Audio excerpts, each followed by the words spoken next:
Hello everyone, मैं अंकुर बबेले आप सभी का स्वागत करता हूं मैग्नेट ब्रेन्स हिंदी पर। मैग्नेट ब्रेन्स हिंदी एक ऐसा प्लेटफॉर्म है जो हिंदी माध्यम की कक्षा 6 से लेकर कक्षा 12वीं तक का संपूर्ण पाठ्यक्रम बिल्कुल निःशुल्क उपलब्ध करा रहा है। आपको यहां पर किसी प्रकार का कोई पेमेंट नहीं करना होता है, आपको ना ही किसी प्रकार का कोई सब्सक्रिप्शन परचेज करना होता है। आज हम बात करेंगे इस वीडियो के अंदर कंप्लीट चैप्टर रिवीजन की। हम किस चैप्टर का रिवीजन करने वाले हैं? तो रिवीजन करेंगे हम कक्षा 9वीं के सामाजिक विज्ञान के इतिहास का। चैप्टर नंबर 5 होगा। उस चैप्टर नंबर 5 का नाम है आधुनिक विश्व में चरवाहे। इस चैप्टर का हम कंप्लीट रिवीजन यहां पर देखने वाले हैं। तो कंप्लीट रिवीजन स्टार्ट करने के साथ ही पहले देख लें कि भाई हमारे चैप्टर के अंदर क्या क्या पॉइंट हैं, क्या क्या टॉपिक्स हम इस चैप्टर में कवर करने वाले हैं। तो सबसे पहले आप देखेंगे इसमें हम सबसे पहले तो जानेंगे परिचय कि भाई इस चैप्टर के अंदर हम पढ़ेंगे क्या चरवाहे क्या कहलाते हैं, जो कहा गया है कि आधुनिक विश्व में चरवाहों के बारे में बात की गई। तो चरवाहे, चरागाह, इन सब के बारे में जानेंगे और पढ़ेंगे क्या क्या इस चैप्टर में, एक ओवरव्यू हम जानने की कोशिश करेंगे। साथ ही साथ हम ये टॉपिक देख रहे हैं कि भाई हम क्या क्या पढ़ेंगे। तो सबसे पहले पढ़ेंगे घुमंतू चरवाहे और उनकी आवाजाही।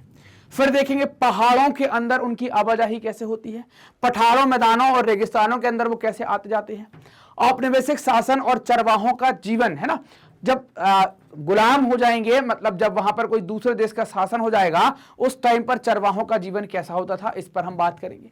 इन बदलावों ने चरवाहों की जिंदगी में, जब औपनिवेशिक शासन आ जाएगा तो वहां पर कुछ बदलाव होंगे, तो चरवाहों की जिंदगी को किस तरीके से ये बदलाव प्रभावित करेंगे, ये बात पढ़ेंगे।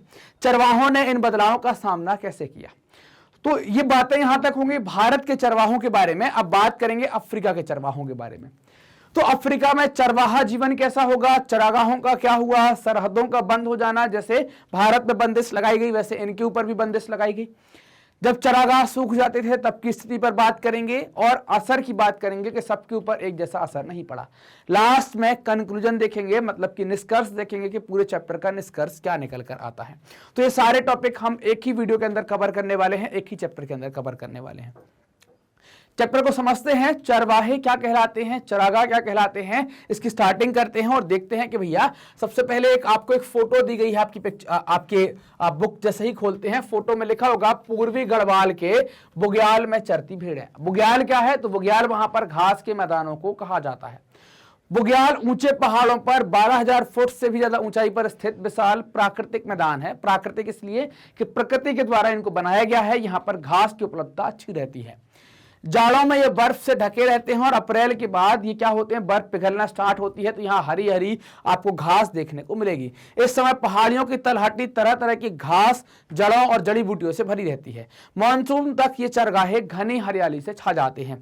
तो यहाँ पर क्या है, घनी हरियाली आपको देखने को मिलेगी। तो आप यहाँ पर घनी हरियाली आप देख पाएंगे, ये सारी बातें आप यहाँ पर देख पाएंगे। भैया ये आप घाटी देख रहे हैं, पहाड़ों के ऊपर आप देख रहे हैं, यहाँ पर ये भेड़ें चल रही हैं, चूंकि हरियाली है इस कारण से चल रही है। तो आपको समझ में आ गया कि भाई यहां पर एक चीज देखने को आई कि हमने यहां पर अप्रैल के बाद घास खुल रही है, मतलब वहां पर चराने अप्रैल के बाद जाएंगे।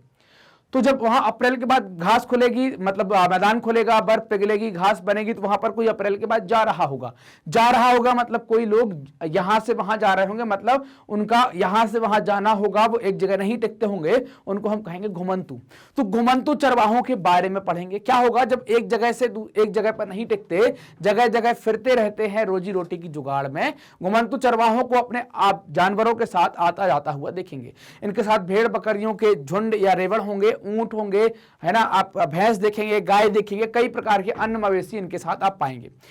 उन्हें देखकर आप क्या अंदाजा लगाते हैं कि लोग कहां से आए हैं, कहां जाते हैं, क्या खाते हैं, कैसे रहते हैं, इन सब के ऊपर हम बात करेंगे। उनकी आमदनी कैसे होती है, इन सब के बारे में आपको सोचना पड़ेगा। और हम इन सब इस चैप्टर में यही कुछ कुछ टॉपिक के बारे में बात करेंगे, क्या आते हैं, कहां जाते हैं, क्या खाते हैं, ये सारी बातें यहां पर होंगी। तो आप देख पा रहे होंगे ये बच्चा जो है वो जानवरों के साथ कहीं एक जगह से दूसरी जगह जा रहा है ना, ये जानवर अपने लेकर जा रहा है। तो इनको ही हम क्या कहते हैं, चरवाहे कहलाते हैं।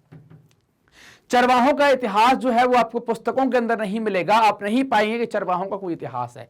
जबकि आप अर्थव्यवस्था के बारे में पढ़ते हैं तो आप देखेंगे कि चाहे चरवाहा इतिहास हो, है ना, तो आप चाहे आप कोई सी भी किताब पढ़ें, अर्थव्यवस्था पढ़ें, है ना, या आप भूगोल के अंदर बात करें या आप इतिहास के अंदर बात करें, तो आपको कृषि और उद्योगों के बारे में पढ़ने को मिल जाएगा। लेकिन इन चरवाहों के बारे में, गड़रियों के बारे में, बक्कर वालों के बारे में पढ़ने को आपको नहीं मिलेगा। आप कभी कभार आप मजदूरों के बारे में भी पढ़ पाएंगे, जैसे कारीगरों के जिक्र के बारे में कि भाई ये कारीगर ने बहुत अच्छा काम किया था, तो उनके बारे में आपको पढ़ने को मिल जाएगा। लेकिन आप चरवाहों के बारे में आपको कहीं कुछ खास देखने को नहीं मिलेगा। माना जाए कि इस तरीके से हम अगर माने कि अगर ये इनको इतिहास की किताबों से, भूगोल की किताबों से, अर्थशास्त्र की किताबों से इस तरीके से गायब कर दिया कि मान लीजिए कि आधुनिक दुनिया के अंदर, आधुनिक भारत में इनके लिए कोई जगह नहीं है, आधुनिक भारत में चरवाहे होने का कोई मतलब नहीं है ना। तो इस कारण से इनका दुनिया में कोई जगह नहीं है, ऐसा माने जैसे कि उनका दौर बीत चुका है। भारत और अफ्रीका जैसे समाजों में चरवाहों का कितना योगदान रहा, कितना महत्व है, उनके ऊपर बात करेंगे। यहां आप जानेंगे कि उपनिवेशवाद ने उनकी जिंदगी पर कितना गहरा असर डाला और इन समुदायों ने, है ना, आधुनिक समाज के दबावों को, है ना, आधुनिक समाज के दबावों का किस तरीके से सामना किया। इस भाग में हम पहले भारत के बारे में पढ़ेंगे और बाद में हम अफ्रीका के बारे में पढ़ेंगे। यही सारी बातें हम यहाँ पर पढ़ने वाले हैं, यही सारी बातों के बारे में हम पढ़ने वाले हैं। तो यह फोटो आप देखेंगे, फोटो से आप देख पा रहे होंगे कि लोग अब यहाँ पर गाय चरा रहे हैं, इसके पहले में भेड़ चरा रहे थे। कोई आगे फोटो देखेंगे, कोई ऊंट, मतलब चरवाहे क्या है, उनके पास कोई ना कोई जानवर होगा और जानवर की तलाश में एक जगह से दूसरी जगह जाएंगे, उनको हम क्या कहते हैं, चरवाहे कहलाते हैं। तो सबसे पहले बात करें कि भाई जो चरवाहे हैं, उनकी जो घुमंतु चरवाहे हैं, उनकी जो आवाजाही है, मतलब उनका एक जगह से दूसरी जगह जाना है, वो बात करेंगे हम पहाड़ों के अंदर कि पहाड़ों में कैसे ये एक जगह से दूसरी जगह जाते हैं। तो एक जनजाति या एक हम चरवाहा समुदाय को पकड़ते हैं और उसके साथ देखते हैं कि कैसे एक जगह से दूसरी जगह जाते हैं। तो हमने एक चरवाहा पकड़ा जिसको आप गुज्जर बकरवाल समुदाय के नाम से जानते हैं। ये जम्मू एंड कश्मीर का समुदाय होता है। इनके पास भेड़ बकरियों के बड़े बड़े रेवड़ होते हैं। चरगाहों की तलाश में ये लोग भटकते रहते हैं। भटकते भटकते ये लोग यहाँ पर पहुंचे और कुछ ने वहां पर स्थायी निवास भी बना लिया कि हम कश्मीर में ही रहेंगे, है ना। समय के साथ वो क्या हो गए, यहाँ के होकर रह जाते हैं, यहाँ पर बसकर रह जाते हैं, यहीं के वो हो जाते हैं। आप ये फोटो देख रहे हैं तो ये गुज्जर बकरवाल हैं जो जम्मू एंड कश्मीर में पाए जाते हैं। इनके साथ भेड़ बकरियां होती हैं जिनसे ये बाल निकालकर ऊन बनाने का काम करते हैं। तो ये इनकी आर्थिक दिनचर्या चलाने का काम करते हैं। इनकी आर्थिक गतिविधि कुछ इस तरीके से चल पाती है। वे सर्दी गर्मी के हिसाब से अलग अलग चरगाहों में जाया करते हैं, उसके हिसाब से जगह को बदलते हैं। जैसे हम गुज्जर के बारे में बात कर रहे हैं, तो ये क्या है गुज्जर, इनकी जो आवाजाही है, इनकी जो आवाजाही है, वो आवाजाही हम कहाँ देख रहे हैं, वो आवाजाही हम बात कर रहे हैं पहाड़ों में। तो पहाड़ों के अंदर ये आवाजाही की जो बात होगी वो कैसे सर्दी गर्मी के आधार पर बदलेगी, है ना। सर्दी में कब जाना है, गर्मी में कहाँ जाना है, इसके आधार पर ये चेंज होगी ना, सर्दी गर्मी के आधार पर बदलती रहेगी। मान लीजिए कि सर्दी के अंदर की अगर हम बात करते हैं तो सर्दी में कहां जाते हैं, ये ऊंचाई पर जाते हैं, है ना, ऊंची जगह पर स्थित होते हैं। जबकि गर्मी में सर्दी में कहां जाएंगे, ऊंचाई पर बर्फ होती है तो ऊंचाई पर तो जा नहीं पाएंगे, है ना। तो ये कहां जाएंगे, सर्दी में इनको जाना पड़ेगा घाटी क्षेत्र में, मतलब नीचे, क्योंकि ऊपर के जितने ऊंचे आप जाएंगे उतने ऊंचे क्या होगा कि भाई बर्फ होगी और वहां पर बर्फ पर तो कुछ होगा नहीं, तो क्या खाएंगे, कुछ नहीं खाएंगे, तो कहां जाएंगे, घाटी में। और गर्मी में जो है ऊपर की बर्फ पिघल जाएगी तो कहां जाएंगे, ऊंचाई पर पहुंचना स्टार्ट हो जाएगा। ये लोग कहां जाएंगे, ऊंचाई पर जाएंगे। तो गुज्जर बकरवाल की आवाजाही क्या होगी, कैसे होगी, सर्दी गर्मी के हिसाब से अलग अलग चारागाह तलाशेंगे। जब जाड़ों में जब ऊंची पहाड़ियों बर्फ से ढक जाती है ना, ऊंची पहाड़ियां जब बर्फ से ढक जाती हैं तो वे शिवालिक की निचली पहाड़ियों में आकर डेरा डालते हैं, क्योंकि इन निचली पहाड़ियों में क्या मिल जाएगा, घास मिल जाएगी। मैदानों के अंदर मतलब क्या हो जाएगा, चरागाह मिल जाएगा, भेड़ बकरियों को चरा पाएंगे। जाड़े में निचले इलाकों में मिलने वाली सूखी झाड़ियां ही इनके जानवरों का मुख्य भोजन हुआ करती थी। अप्रैल के अंत तक वो उत्तर की तरफ जाएंगे, क्योंकि अब गर्मी का सीजन है, गर्मियां आ रही हैं तो भाई बर्फ पिघलेगी तो हम उत्तर की तरफ जाएंगे, बर्फ पिघलेगी तो हम पिघली हुई जगह पर घास आएगी, वहां पर अपने जानवरों को चराएंगे। और कई परिवार यहां पर काफिला बनाकर, मतलब समूह बनाकर एक जगह से दूसरी जगह जाया करते थे। वे पीर पंजाल के दर्रों को पार करते हुए जम्मू कश्मीर की घाटी में पहुंच जाते थे। जम्मू कश्मीर पहुंच जाएंगे, वहां की घाटी में पहुंच जाएंगे। जैसे गर्मियां शुरू होगी, जमी हुई बर्फ की मोटी चादर पिघलने लगेगी और चारों ओर हरियाली छा जाएगी, सब जगह हरियाली देखने को मिलेगी। इन दिनों यहां उगने वाली तरह तरह की घास से मवेशियों का पेट भी भर जाता था और उन्हें सेहतमंद खुराक मिल जाती थी। सितंबर के अंत में बकरवाल एक बार फिर क्या होगा, नीचे की तरफ आना स्टार्ट करेंगे, क्योंकि सितंबर के बाद ठंड बढ़ना स्टार्ट हो जाएगी। तो ऐसे घाटी क्षेत्रों में जाएंगे, मतलब ये घाटी क्षेत्र में कब आएंगे, जब ठंड पड़ेगी। और मतलब यहां पर कब चरवाएंगे, यहां पर तब चराएंगे नीचे की तरफ जब क्या होगा, होगी, ठंड पड़ रही होगी। और यहाँ पर ऊपर के इलाकों में कब जाएंगे, जब क्या होगी, गर्मी पड़ रही होगी तो ऊपर के इलाकों में जाएंगे। बात समझ में आ रही ना। गर्मी में क्या होगा कि ऊपर की बर्फ पिघलेगी तो यहाँ पर घास के मैदान डेवलप हो जाएंगे तो यहाँ चरवाएंगे। ठंडी में आ जाएंगे घाटी की तरफ, है ना, ठंडी में आ जाएंगे घाटी की तरफ, क्योंकि यहाँ पर ठंडी का उतना असर देखने को नहीं मिलेगा जितना असर आपको टॉप की चोटियों पर देखने को मिलेगा। तो ठंडी गर्मी के आधार पर इनका क्या होगा कि आपको दैनिक दिनचर्या में बदलाव देखने को मिलेगा। इस बार वे आप वापस जाड़े वाले ठिकानों पर आ जाएंगे। मतलब कैसा होगा, शिफ्टिंग चलती रहेगी, जहां ठंडी में गए फिर वहां से गर्मी में गए, फिर गर्मी से वापस से वहीं जहां ठंडी में चले गए। जब पहाड़ों की चोटियों पर बर्फ जमने लगती है तो निचली पहाड़ियों में शरण लेनी ही पड़ती है। हमने ये बात करी हुई थी कि भाई आपकी आवाजाही कैसे होगी, ठंडी और गर्मी के आधार पर होगी कि ठंड कहां पर है, गर्मी कहां पर है, ठंड में घास कहां मिलेगी, गर्मी में घास कहां मिलेगी। इनके घुमंतुपन के पीछे मेन काम क्या है, इनके घुमंतुपन के पीछे मेन काम है घास। और घास की उपलब्धता मौसम के आधार पर होती है, ठंड में कहां मिलेगी, गर्मी में कहां मिलेगी। चूंकि हम ये सारी बातें जम्मू एंड कश्मीर में कर रहे हैं, ये घास कहां ढूंढ रहे हैं, हम जम्मू एंड कश्मीर में ढूंढ रहे हैं। तो ठंड में घास कहां मिलेगी, पहाड़ के निचले इलाके में मिलेगी, पहाड़ के निचले इलाके जिसको आप घाटी के रूप में जानते हैं वहां पर मिलेगी। और गर्मी में घास कहां पर मिलेगी, आपको कहां पर मिलेगी, ऊंचे इलाके पर, जब बर्फ पिघल जाएगी तो उस हिसाब से इनकी आवाजाही बदलती रहेगी, एक जगह से दूसरी जगह जाते रहेंगे, अपने आप को शिफ्ट करते रहेंगे, बदलते रहेंगे। क्लियर है बात। तो यहां ये पहाड़ों पर हमने बात की कि भाई क्या होगा, ये एक जगह से दूसरी जगह जाते रहेंगे, अपने आप को बदलते रहेंगे, इनमें बदलाव आते रहेंगे।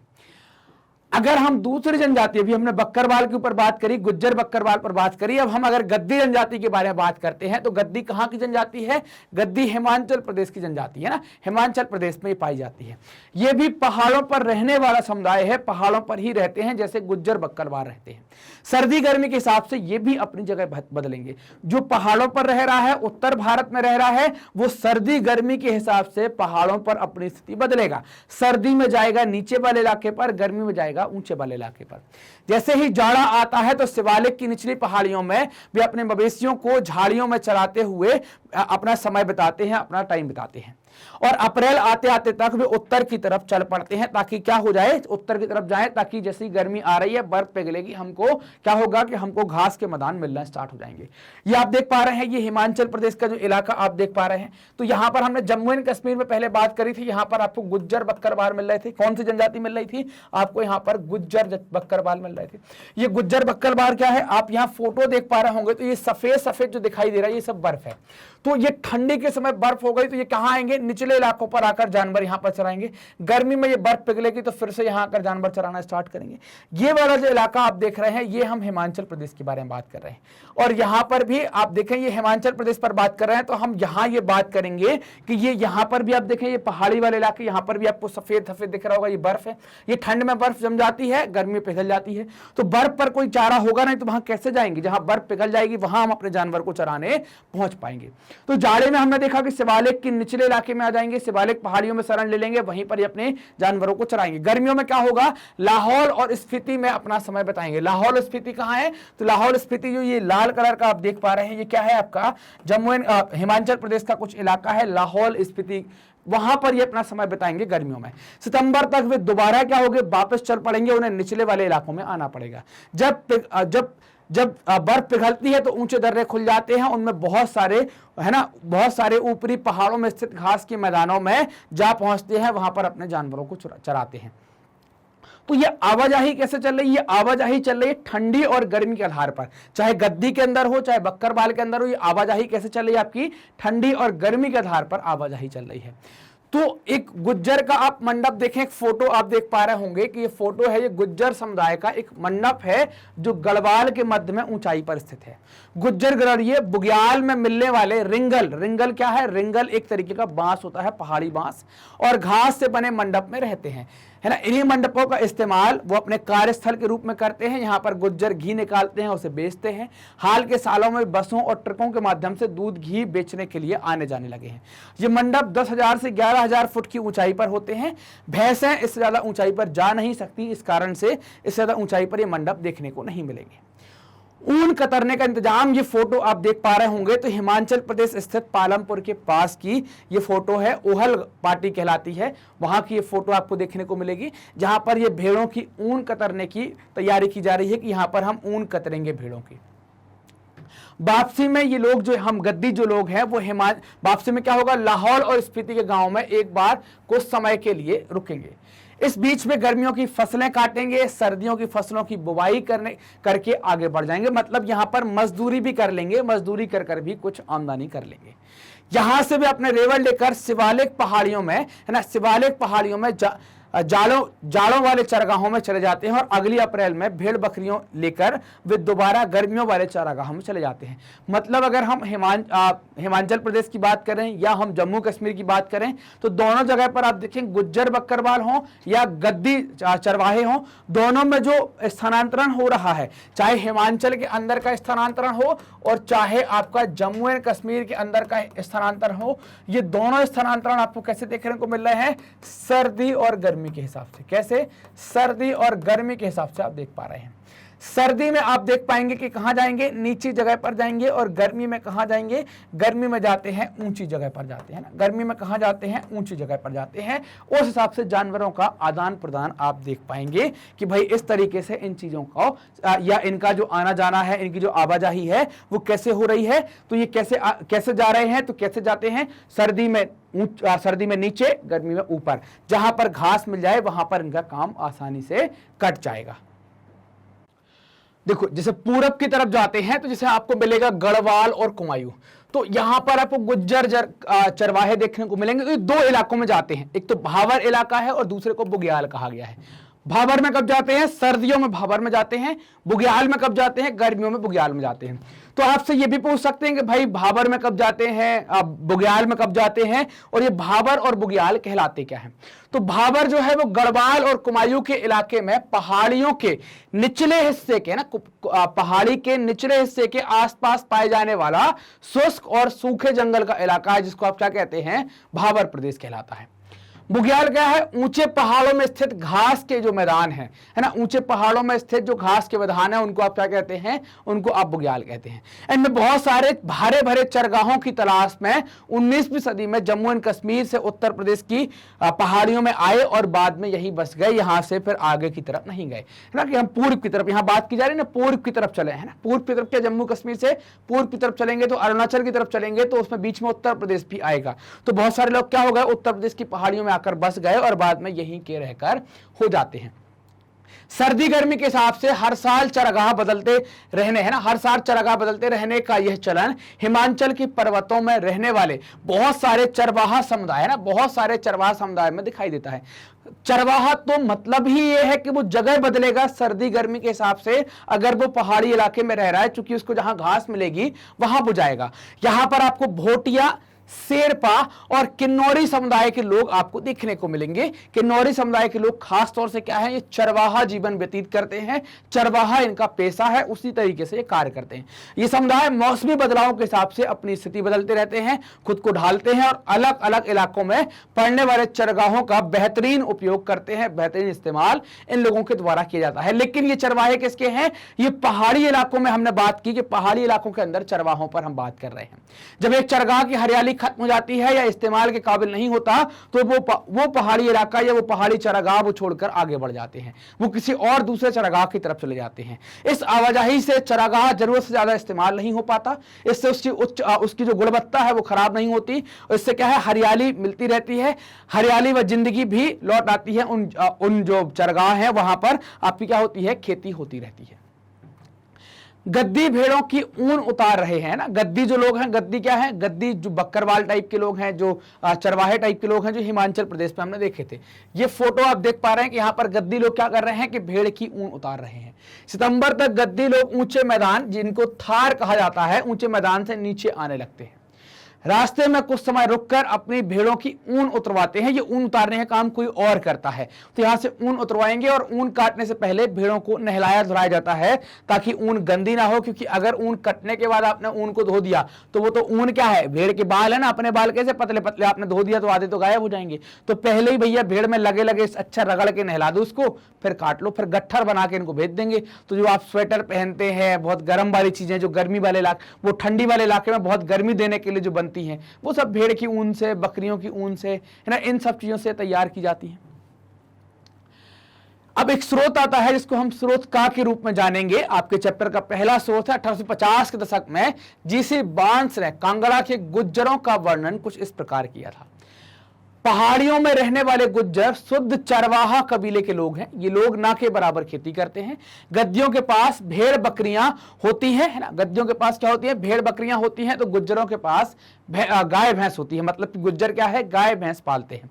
ये लोग जंगलों के किनारे रहते हैं। दूध, घी और मवेशियों से मिलने वाली दूसरी चीजें बेचकर ही अपना जीवन यापन करते हैं, अपना पेट पालते हैं। घर के मर्द मवेशियों को चराने ले जाते हैं, जबकि औरतें क्या करती हैं? और कई बार हफ्तों हफ्तों तक घर नहीं लौटते, इसीलिए जंगलों में अपने रेवड़ों के साथ ही रहते हैं। तो मर्द का काम तो ये हो गया। औरतें क्या करेंगी? तो औरतों के बारे में आप देखें, औरतें सिर पर टोकरियां और कंधे पर हांडियां लटकाकर रोज बाजार जाती हैं, है ना। उनकी हांडियों में दूध, मक्खन, घी आदि होता है। वे सिर्फ इतनी चीजें ले जाते हैं, बाजार में ले जा पाती हैं जितने से घर चलाने के लिए काफी हो। मतलब जो रोज की, जैसे कभी नमक खरीदना है, दाल खरीदना है, चावल खरीदना है, तो उतना सामान आ जाए उसके लिए पर्याप्त हो, उसके लिए क्या करती हैं कि बस उतना ही सामान लेकर बाजार जाती हैं। गर्मियों में गुज्जर अपने रेवड़ों को लेकर प्रायः ऊपरी इलाकों में चले जाते हैं, जहां उनकी भैंसों को न केवल बहुत सारी हरी भरी घास मिलती है और वे शीतोष्ण मौसम के हिसाब से खुद को ढाल भी लेती हैं, बल्कि उन जहरीली मक्खियों से भी इन भैंसों को छुटकारा मिल जाता है जो मैदानों में उनका जीना मुश्किल कर देती थी, जीना दूभर कर देती थी, बहुत कठिन जीना हो जाया करता था। तो ये पहाड़ों के अंदर हमने जो गुज्जर हैं या गद्दी हैं, इनकी आवाजाही पर बात करी कि कब ऊंचे पर जाएंगे, कब नीचे पर जाएंगे। अब बात करेंगे हम रेगिस्तान के अंदर, हम पठार के अंदर, हम मैदान के अंदर। मतलब यहां से हम देखेंगे पठार, मैदान और रेगिस्तान में जो बकरवाल हैं या जो चरवाहे हैं वो किस तरीके से अपनी स्थिति को बदलते हैं। पहाड़ वाले सर्दी गर्मी के हिसाब से ऊंचे नीचे आते हैं, तो ये मैदान, रेगिस्तान और पठार वाले कैसे आएंगे। चरवाहे पठार और मैदान रेगिस्तान में भी आपको बहुत देखने को मिलेंगे। केवल ये नहीं कि आपको पहाड़ों के अंदर देखने को मिले, इन इलाकों में भी ये पर्याप्त मात्रा में देखने को मिलेंगे। उदाहरण के तौर पर धंगर चरवाहा समुदाय महाराष्ट्र का है। ये 20वीं सदी की शुरुआत में समुदाय की आबादी आप लगभग पाएंगे 4,67,000 थी। उनमें से ज्यादातर क्या थे? इन 4,60,000 में से ज्यादातर जो धंगर है वो गड़रिये और चरवाहे, मतलब इनका प्रोफेशन ये था कि ये चरवाहे हुआ करते थे। गड़रिये मतलब जो भेड़ बकरी पालता है वो गड़रिये हुआ करते थे। कुछ लोग कंबल का व्यापार करते थे, कंबल और चादरें बनाते थे, जबकि कुछ भैंस पालते थे। मैक्सिमम क्या करते हैं? तो मैक्सिमम गड़रिये और चरवाहे हैं। इनके साथ जानवरों के बड़े बड़े काफिले होंगे जिनको लेकर ये एक जगह से दूसरी जगह जाएंगे। उन काफिलों को या उन झुंड को रेबड़ भी कहा जाता है। धंगर गड़रिये बरसात के दिनों में महाराष्ट्र के मध्य पठार के भागों में रहते हैं, पठारी भागों में रहते हैं। यह एक अर्ध शुष्क इलाका था जहां बारिश बहुत कम होती है और मिट्टी भी खास उपजाऊ नहीं है, मिट्टी अनउपजाऊ प्रकार की है। चारों तरफ कटीली झाड़ियां होती हैं। बाजरे जैसी सूखी फसलों के अलावा यहां पर और किसी प्रकार की फसल आपको देखने को नहीं मिलेगी, कि और किसी प्रकार की फसल नहीं हो पाएगी।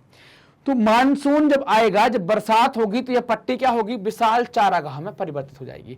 ये महाराष्ट्र का नक्शा आप देख पा रहे हैं। तो ये क्या है? यहाँ बीच वाले पठारी भाग में रहते हैं ना। पठारी भाग में क्यों रह रहे हैं? क्योंकि धंगर लोग खास तौर से क्या है? गड़रिये समुदाय के हैं। क्या है? गड़रिये समुदाय के हैं या चरवाहे हैं। मतलब इनके साथ भेड़ होंगी, भेड़ों को ये पालते होंगे। तो इससे क्या हो रहा है? इनको दिक्कत ये होती है कि भेड़ किचकिच में नहीं रह पाती, गीले में नहीं रह पाती। वो नमी ज्यादा, मतलब अगर गीला हुआ तो उसको परेशानी होना स्टार्ट हो जाती है। तो ऊंचे इलाके में है, जब मानसून आया तो यहां पर बारिश हुई तो विशाल घास के मैदान ये परिवर्तित हो जाएंगे। अक्टूबर के आसपास धंगर बाजरे की कटाई भी करते हैं। जब बाजरा कटेगा तो ये लोग बाजरे की कटाई करेंगे और चरागाहों की तलाश में पश्चिम की तरफ चलेंगे। पश्चिम की तरफ मतलब क्या है? यहां से यहां की तरफ आएंगे, पश्चिम की तरफ चलते हैं। महीने भर चलने के बाद वे अपने रेवड़ों के साथ कोंकण इलाके में प्रवेश कर जाते हैं। कोंकण इलाका क्या कहलाता है? तो ये पट्टी जो आप देख पा रहे हैं ना, ये वाला जो इलाका है, जी अलग कलर का इलाका देख पा रहे हैं, ये क्या है? ये कोंकण इलाका कहलाता है ना। ये आपका कोंकण इलाका है। इस इलाके में प्रवेश कर जाएंगे। कब प्रवेश कर जाते हैं? तो आप देखेंगे अक्टूबर के बाद, मतलब नवंबर दिसंबर गर्मी आएगी यहाँ पर, मतलब ठंड आएगी, बरसात होगी नहीं। ठंड आएगी तो अब इन्हें घास चाहिए, वहां पर वर्षा नहीं है तो घास खत्म हो जाएगी। तो कहां जाएंगे? इस इलाके में जाएंगे। यहाँ पर घास मिलेगी पर्याप्त मात्रा में। अच्छी बारिश और उपजाऊ मिट्टी की बदौलत इस इलाके में खूब खेती होती थी। कोंकणी किसान भी इन चरवाहों का दिल खोलकर स्वागत करते थे। अब स्वागत करने के पीछे कारण क्या है कि ये लोग मजदूरी भी कर देंगे, है ना, क्योंकि इनसे क्या होगा कि मजदूरी भी हो जाएगी और दूसरे काम भी हो जाएंगे। जिस समय धंगर कोंकण पहुंचते थे, मतलब कि कोंकण के इलाके में पहुंचेंगे, तो कोंकण के किसानों की खरीफ की फसल कट चुकी है, वो काट कर फ्री हुए और नए खेतों मतलब अपने खेतों को रबी की फसल मतलब नई फसल के लिए तैयार कर रहे हैं। तैयार करने के लिए इनको उसकी उर्वरकता बढ़ानी है ना, दोबारा उपजाऊ बनाना है। इसके लिए इनको गोबर की जरूरत है। तो धंगरों के मवेशी खरीफ की कटाई के बाद खेतों में बची खुची जो डूंठें होती हैं ना, लूठें जो होती हैं उनको खाते हैं। डूंठ जो बच जाती है, बंडल जो डले रह जाते हैं, उनको ये खाते हैं और खाकर ऐसा गोबर करेंगे। ये गोबर क्या होगा, खाद में परिवर्तित हो जाएगा। खाद में परिवर्तित होगा तो खेत की क्या होगी, उर्वरकता अपने आप बढ़ जाएगी, उसको ये फायदा होना स्टार्ट हो जाएगा। तो इस चक्कर में क्या होगा कि ये लोग इनका दिल खोलकर स्वागत करते हैं कि आइए हमारे यहाँ पर अपने जानवरों को चराइए। कोंकणी किसान धंगरों को चावल भी देते थे, जिन्हें वो अपने साथ अपने इलाके में ले जाया करते थे। क्यों ले जाते थे, क्योंकि उनके इलाके में अनाज, इस प्रकार के जो अनाज हैं वो बहुत कम हुआ करते थे। मानसून की बारिश शुरू होते ही धंगर कोंकण वाले इलाके से क्या होंगे, फिर से सूखे पठारी क्षेत्रों में जाना स्टार्ट कर दें, क्योंकि भेड़ें गीले में नहीं रह पाती हैं। तो फिर इनको क्या करना पड़ता है, वापस से ये कहां जाएंगे, पठारी इलाके में, ऊंचे इलाके में जाना स्टार्ट करेंगे। कर्नाटक में भी सूखे मध्य पठार घास और पत्थरों से अटे पड़े हैं, मतलब वहां पर बहुत घास और पत्थर आपको देखने को मिलेंगे। इनमें मवेशियों, भेड़ बकरियों और गड़रियों का ही बसेरा था, मतलब चारों तरफ आपको यही चीजें देखने को मिलेंगी। एक समुदाय है वहां का जिसको आप कहेंगे गोल्ला, और दूसरा समुदाय है कुरमा और कुरबा। गोल्ला समुदाय क्या है, गाय भैंस पालते हैं गोल्ला समुदाय के लोग। कुरमा कुरबा क्या है, ये भेड़ बकरियां पालते हैं और हाथ के बुने कंबल भी बनाते हैं, वो कंबल भी ये लोग बेचते हैं उसको। ये लोग जंगलों और छोटे छोटे खेतों के आसपास रहते हैं। जानवरों की देखभाल के साथ साथ ये दूसरे कई काम धंधे करते हैं, जिससे इनका जीवन यापन चल सके, अपनी रोजी रोटी ये लोग चला सके। तो जैसे ही बरसात का सीजन आया, इस इलाके से शिफ्ट होकर ये कहां चले गए, इस इलाके में चले जाते हैं। तो ये अदला बदली इनकी चलती रहती है। पहाड़ी चरवाहों के विपरीत यहाँ के जो चरवाहे हैं, मतलब कि कौन से, जो आप दक्षिण भारत के चरवाहे देख रहे हैं, तो ये एक स्थान से दूसरे स्थान पर सर्दी गर्मी के हिसाब से नहीं जाते हैं। ये लोग बरसात और सूखे के मौसम से के हिसाब से अपनी जगह बदलते हैं। मतलब गीला और सूखा इलाका उस तरीके से जहां पर इनका जानवर सरवाइव कर सकता है, जहां पर इनका जानवर रह सकता है, जिस मौसम को बर्दाश्त कर सकता है, उसके हिसाब से अपनी जगह बदलते हैं। तो इन लोग की मजबूरी क्या है, ये बरसात और सूखे के हिसाब से अपनी जगह बदलेंगे। सूखे महीनों में वे तटीय इलाकों की तरफ चले जाते हैं, जबकि बरसात शुरू होने में वो वापस कहां जाएंगे, अपने पठारी क्षेत्र में वापस आ जाएंगे। मॉनसून के दिनों में तटीय इलाकों में बहुत बारिश होती है, वो दलदली हो जाते हैं, गीले हो जाते हैं, वहां पर सिर्फ भैंस रह पाती है, दूसरे जानवरों को तकलीफ होती है। बाकी के जानवर क्या होते हैं, सूखे पठारी क्षेत्रों में रहते हैं। अब एक समुदाय है जिसकी बात करेंगे, बंजारा। यह भी एक जाना माना चरवाहों का समुदाय है। उत्तर प्रदेश, पंजाब, मध्य प्रदेश, महाराष्ट्र के कई इलाकों में आपको ये पाया जाएगा। आप वहां पर इनको पाएंगे, इनकी उपस्थिति देखेंगे। ये लोग बहुत दूर दूर तक चले जाते हैं। बंजारा एक बार में बहुत लंबी यात्रा करते हैं, काफी लंबे ये लोग निकल जाते हैं। रास्ते में अनाज और चारे के बदले में ये गांव के लोगों को खेती के लिए उपयोग आने वाले जानवरों को बेचते हैं और दूसरी चीजें बेचते हुए आगे बढ़ जाते हैं। वे जहां भी जाते हैं अपने जानवरों के लिए अच्छे चारागाह की तलाश करते हैं। ऐसा इसलिए करते हैं ताकि जानवर स्वस्थ रहे। जानवर स्वस्थ रहेगा तो उसको बेचने पर अच्छी रकम मिलेगी, ताकि हम अनाज और दूसरी चीजें खरीद पाएं, चारागाहों के लिए कुछ पैसा इकट्ठा कर पाएं। कई बार क्या होता है कि जाना है भाई, चारागाह तक जाना है, तो बीच में भी कई बार नहीं मिल रहा है, तो कहीं से खरीदना पड़ेगा चारा के भाई 2-4 दिन निकल जाए, तो इसके लिए भी पैसा इकट्ठा करना पड़ेगा। अब बात करेंगे राइका समुदाय के बारे में। राइका जो है वो राजस्थान के रेगिस्तान में पाए जाते हैं। तो खास तौर से रेगिस्तान में पाए जा रहे हैं, तो क्या हो जाएंगे, ऊंट पालक हो जाएंगे। क्या हो जाएंगे, ऊंट पालक हो जाएंगे, मतलब कि ऊंट को पालेंगे, ये ऊंट पालक हो जाएंगे। इस इलाके में बारिश का कोई भरोसा नहीं है, बारिश ना के बराबर होगी, बहुत कम बारिश होगी, इसलिए यहाँ की जो उपज है वो घटती बढ़ती रहती है। बहुत सारे इलाकों में दूर दूर तक कोई फसल नहीं है, आपको एकदम रेत ही रेत दिखाई देगी। इसके चलते राइका खेती के साथ साथ चरवाही का भी काम करते हैं। बरसात में तो बाड़मेर, जैसलमेर, जोधपुर और बीकानेर के राइका अपने गांव में ही रहते हैं, क्योंकि इसी दौरान यहाँ पर ये लोग कुछ इन्हें चारा मिल जाता है, थोड़ी बहुत खेती कर लेते हैं। बरसात अगर ठीक हो गई तो बाजरा वाजरा लगा लेंगे कुछ। अक्टूबर आते आते तक क्या होगा, चारागाह सूखने लगेंगे, तो इनको अपने ये जानवर लेकर जाना पड़ेगा। जानवरों के लिए मेला भी लगाते हैं, पुष्कर के अंदर ये मेला लगता है, जानवरों का सबसे बड़ा मेला पुष्कर के अंदर लगेगा। मेला भी लगेगा जहां पर जानवरों को खरीदेंगे, बेचेंगे। नजातियन ये लोग हैं, नतीजन ये लोग क्या होंगे, नए चारागाहों की तलाश में दूसरे इलाकों की तरफ निकल पड़ते हैं ना। नतीजा ये रहता है कि भाई नए चारागाह के लिए ये नए इलाके में निकल पड़ेंगे। राइकाओं का एक तबका ऊंट पालता है, जबकि कुछ लोग भेड़ बकरियों का पालन भी करते हैं, भेड़ बकरियां भी पालते हैं। उन्हें इस बात का हमेशा ख्याल रखना पड़ता था कि उनके रेवड़ है ना, उनके रेवड़ एक इलाके में कितनी देर तक रह सकते हैं। मतलब चारा वहां पर मिल सकता है, पानी वहां पर मिल सकता है, उसके बाद फिर क्या होगा, उनको अगले इलाके में जाना पड़ेगा। उन्हें कहां पानी और कहां चारागाह मिल सकती है वो इलाका उनको चुनना पड़ेगा, उसी इलाके में वो जाएंगे। उन्हें केवल इस इलाके से दूसरे इलाके में जाने का सही समय चुनना पड़ता था, बल्कि यह भी देखना पड़ता है कि उन्हें किन इलाकों से गुजरने की छूट मिल जाएगी और किन इलाकों में नहीं।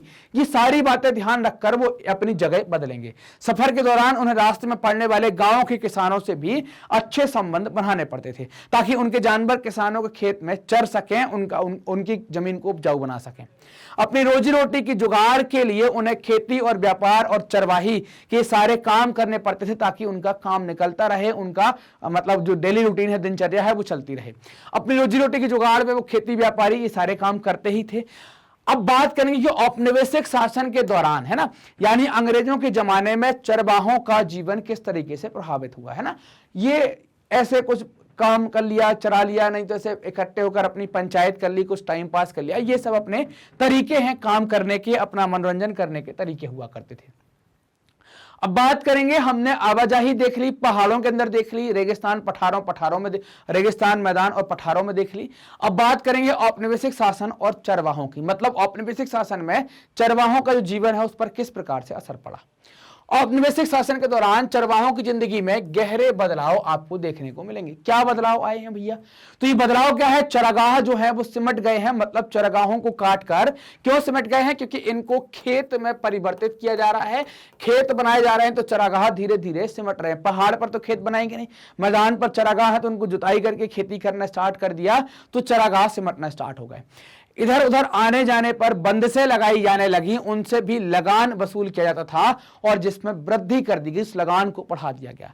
खेती में उनका हिस्सा घटने लगा, पेशे से उनके जो पेशे और हुनर है वो भी खराब होने लगे, उन पर बहुत नुकसान होने लगा। जैसे आप देखें इनका हुनर क्या है, कई बार आप देखेंगे जानवरों के सींग बढ़ जाते हैं, आपने देखेंगे भैंस के, गाय के, लेकिन आप नहीं काट पाएंगे, आपको वो कला नहीं आती। ये लोग क्या है, वो सींग काट देंगे, और सींग को जानवर को तकलीफ भी नहीं होगी बिल्कुल, सींग भी काट देंगे, बच जाएगा।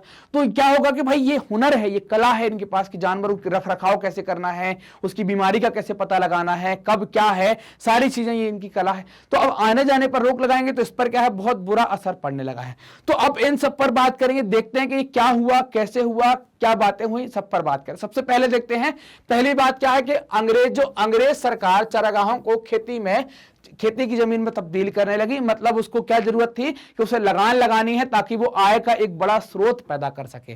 तो लगान लगाई, लगान क्या है, आमदनी का एक बड़ा स्रोत था अंग्रेजों के लिए। इस कारण से वो खेती का क्षेत्रफल बढ़ाना चाह रहे थे, और खेती का क्षेत्रफल बढ़ाने में चरागाहों का क्षेत्रफल छोटा होना स्टार्ट हो गया। क्षेत्रफल बढ़ाने से क्या होगा, आय में बढ़ोतरी होगी, आय आगे बढ़ेगी, है ना।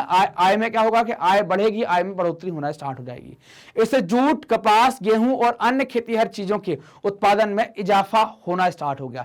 ये सब चीजें जो खेती बढ़ी थी, जिन पर ये खेती करवाई जा रही थी, इन पर ये खेती इसलिए करवाई जा रही थी कि इनकी इंग्लैंड में बहुत जरूरत थी, चाहे जूट हो, चाहे कपास हो, चाहे दूसरी और अन्य खेती हर चीजें हो, इनकी इंग्लैंड में बड़ी जरूरत थी। इस कारण से इनकी खेती यहां पर करवा रहे थे।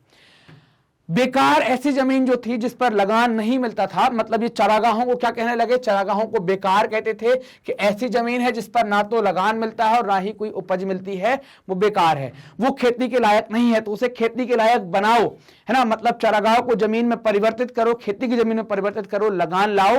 और ऐसी बेकार जमीन जो, जिसे आप देखेंगे परती पड़ी है जहां पर जानवर चरते, तो इन्हें एक नियम निकाल दिया जिसको करते हैं परती भूमि विकास के लिए। इनने कई सारे नियम बना दिए ताकि परतियों पर भी खेती करना स्टार्ट कर दें। ये जमीन जो है ऐसी पड़ी है, ये परती है, जब खेती करनी होगी कर ले, नहीं तो जानवर आएंगे चर लेंगे। यहां पर चरागाह टाइप का भी हो जाएगा और परती पड़ी हुई है, तो इन परती के लिए नियम बना दिए ताकि यहां पर भी खेती हो, हमको लगान मिलना स्टार्ट हो जाए, हम आमदनी का एक बड़ा स्रोत कमाना स्टार्ट कर दें। सरकार गैर खेतीहर जमीन को अपने कब्जे में लेकर कुछ खास लोगों को सौंपने लगी और प्रति जमीन को खेती करवाने के लिए बहुत मुहिम चलाने लगी, बहुत जोर शोर से लग गई। उसने कई तरीके की रियायतें दी, इस जमीन को खेती के लायक बनाने के लिए, उस पर खेती करने के लिए जमकर बढ़ावा दिया, जमकर छूट दी, है ना। ऐसे कुछ लोगों को गांव का मुखिया भी बना दिया जो प्रति की जमीन पर खेती कर रहे थे, ताकि वो जमीन क्या हो जाए, उस पर खेती होने लगे और बाद में हमको क्या मिलने लगे, ऐसी चरागाह क्या हो गई, ऐसे क्या हो गई, खेती होने लगे। और खेती जब आप पैदा करेंगे तो आप क्या करेंगे, लगान देना आपको पड़ेगा, आपको लगान तो लगेगा ही, बिना लगान के तो क्या होगा, कुछ नहीं। तो ज्यादातर जमीनें जो प्रति की छीनी गई थी, प्रति की जमीन को खेत की जमीन में परिवर्तित किया गया था, वो जमीनें चरागाहों की हुआ करती थी। इससे क्या हुआ कि चरवाहे जो थे वो इनका इस्तेमाल किया करते थे। जब इनको खेत में परिवर्तित कर दिया गया तो वो अब इनका इस्तेमाल नहीं कर पाएंगे। इससे क्या हुआ, चरागाह जो है वो सिमटने लगते हैं। चरवाहों के लिए कई प्रकार की समस्याएं भी पैदा होने लगती हैं, उनको अलग अलग प्रकार की समस्याएं पैदा होने लगती हैं कि भाई वो उनको डिफरेंट टाइप की परेशानी कि भाई अब कहाँ जाएं, जानवरों को क्या खिलाएं, तो उनको आने जाने पर भी पाबंदी है। साथ ही साथ क्या कर दिया कि भाई चरागाह भी छोटे होने लगे, चरागाहों में जनसंख्या भी, जानवरों की संख्या जो है वो ज्यादा होने लगी, तो अब उतनी दम नहीं रही घास में, घास थोड़ी सी हुई, जानवर चरकर निकल गया। तो ये सारी समस्याएं उनको आने लगी। दूसरी बात अगर हम देखें कि 19वीं सदी के अंदर देश के विभिन्न प्रांतों में वन अधिनियम पारित कर दिए गए। मतलब इनको आरक्षित, संरक्षित और वनग्राम की कैटेगरी में बांटा गया। आरक्षित मतलब क्या हो गया, देवदार और साल जैसी कीमती लकड़ी पैदा जहां होती थी उन जंगलों को आरक्षित कर दिया गया। मतलब यहां पर चरवाहों को किसी प्रकार से घुसने पर पाबंदी लगा दी गई कि आप यहां पर किसी प्रकार से जा नहीं सकते, हर प्रकार की पाबंदी लगा दी। मतलब ये पूरा इलाका अंग्रेजों ने अपने कब्जे में ले लिया।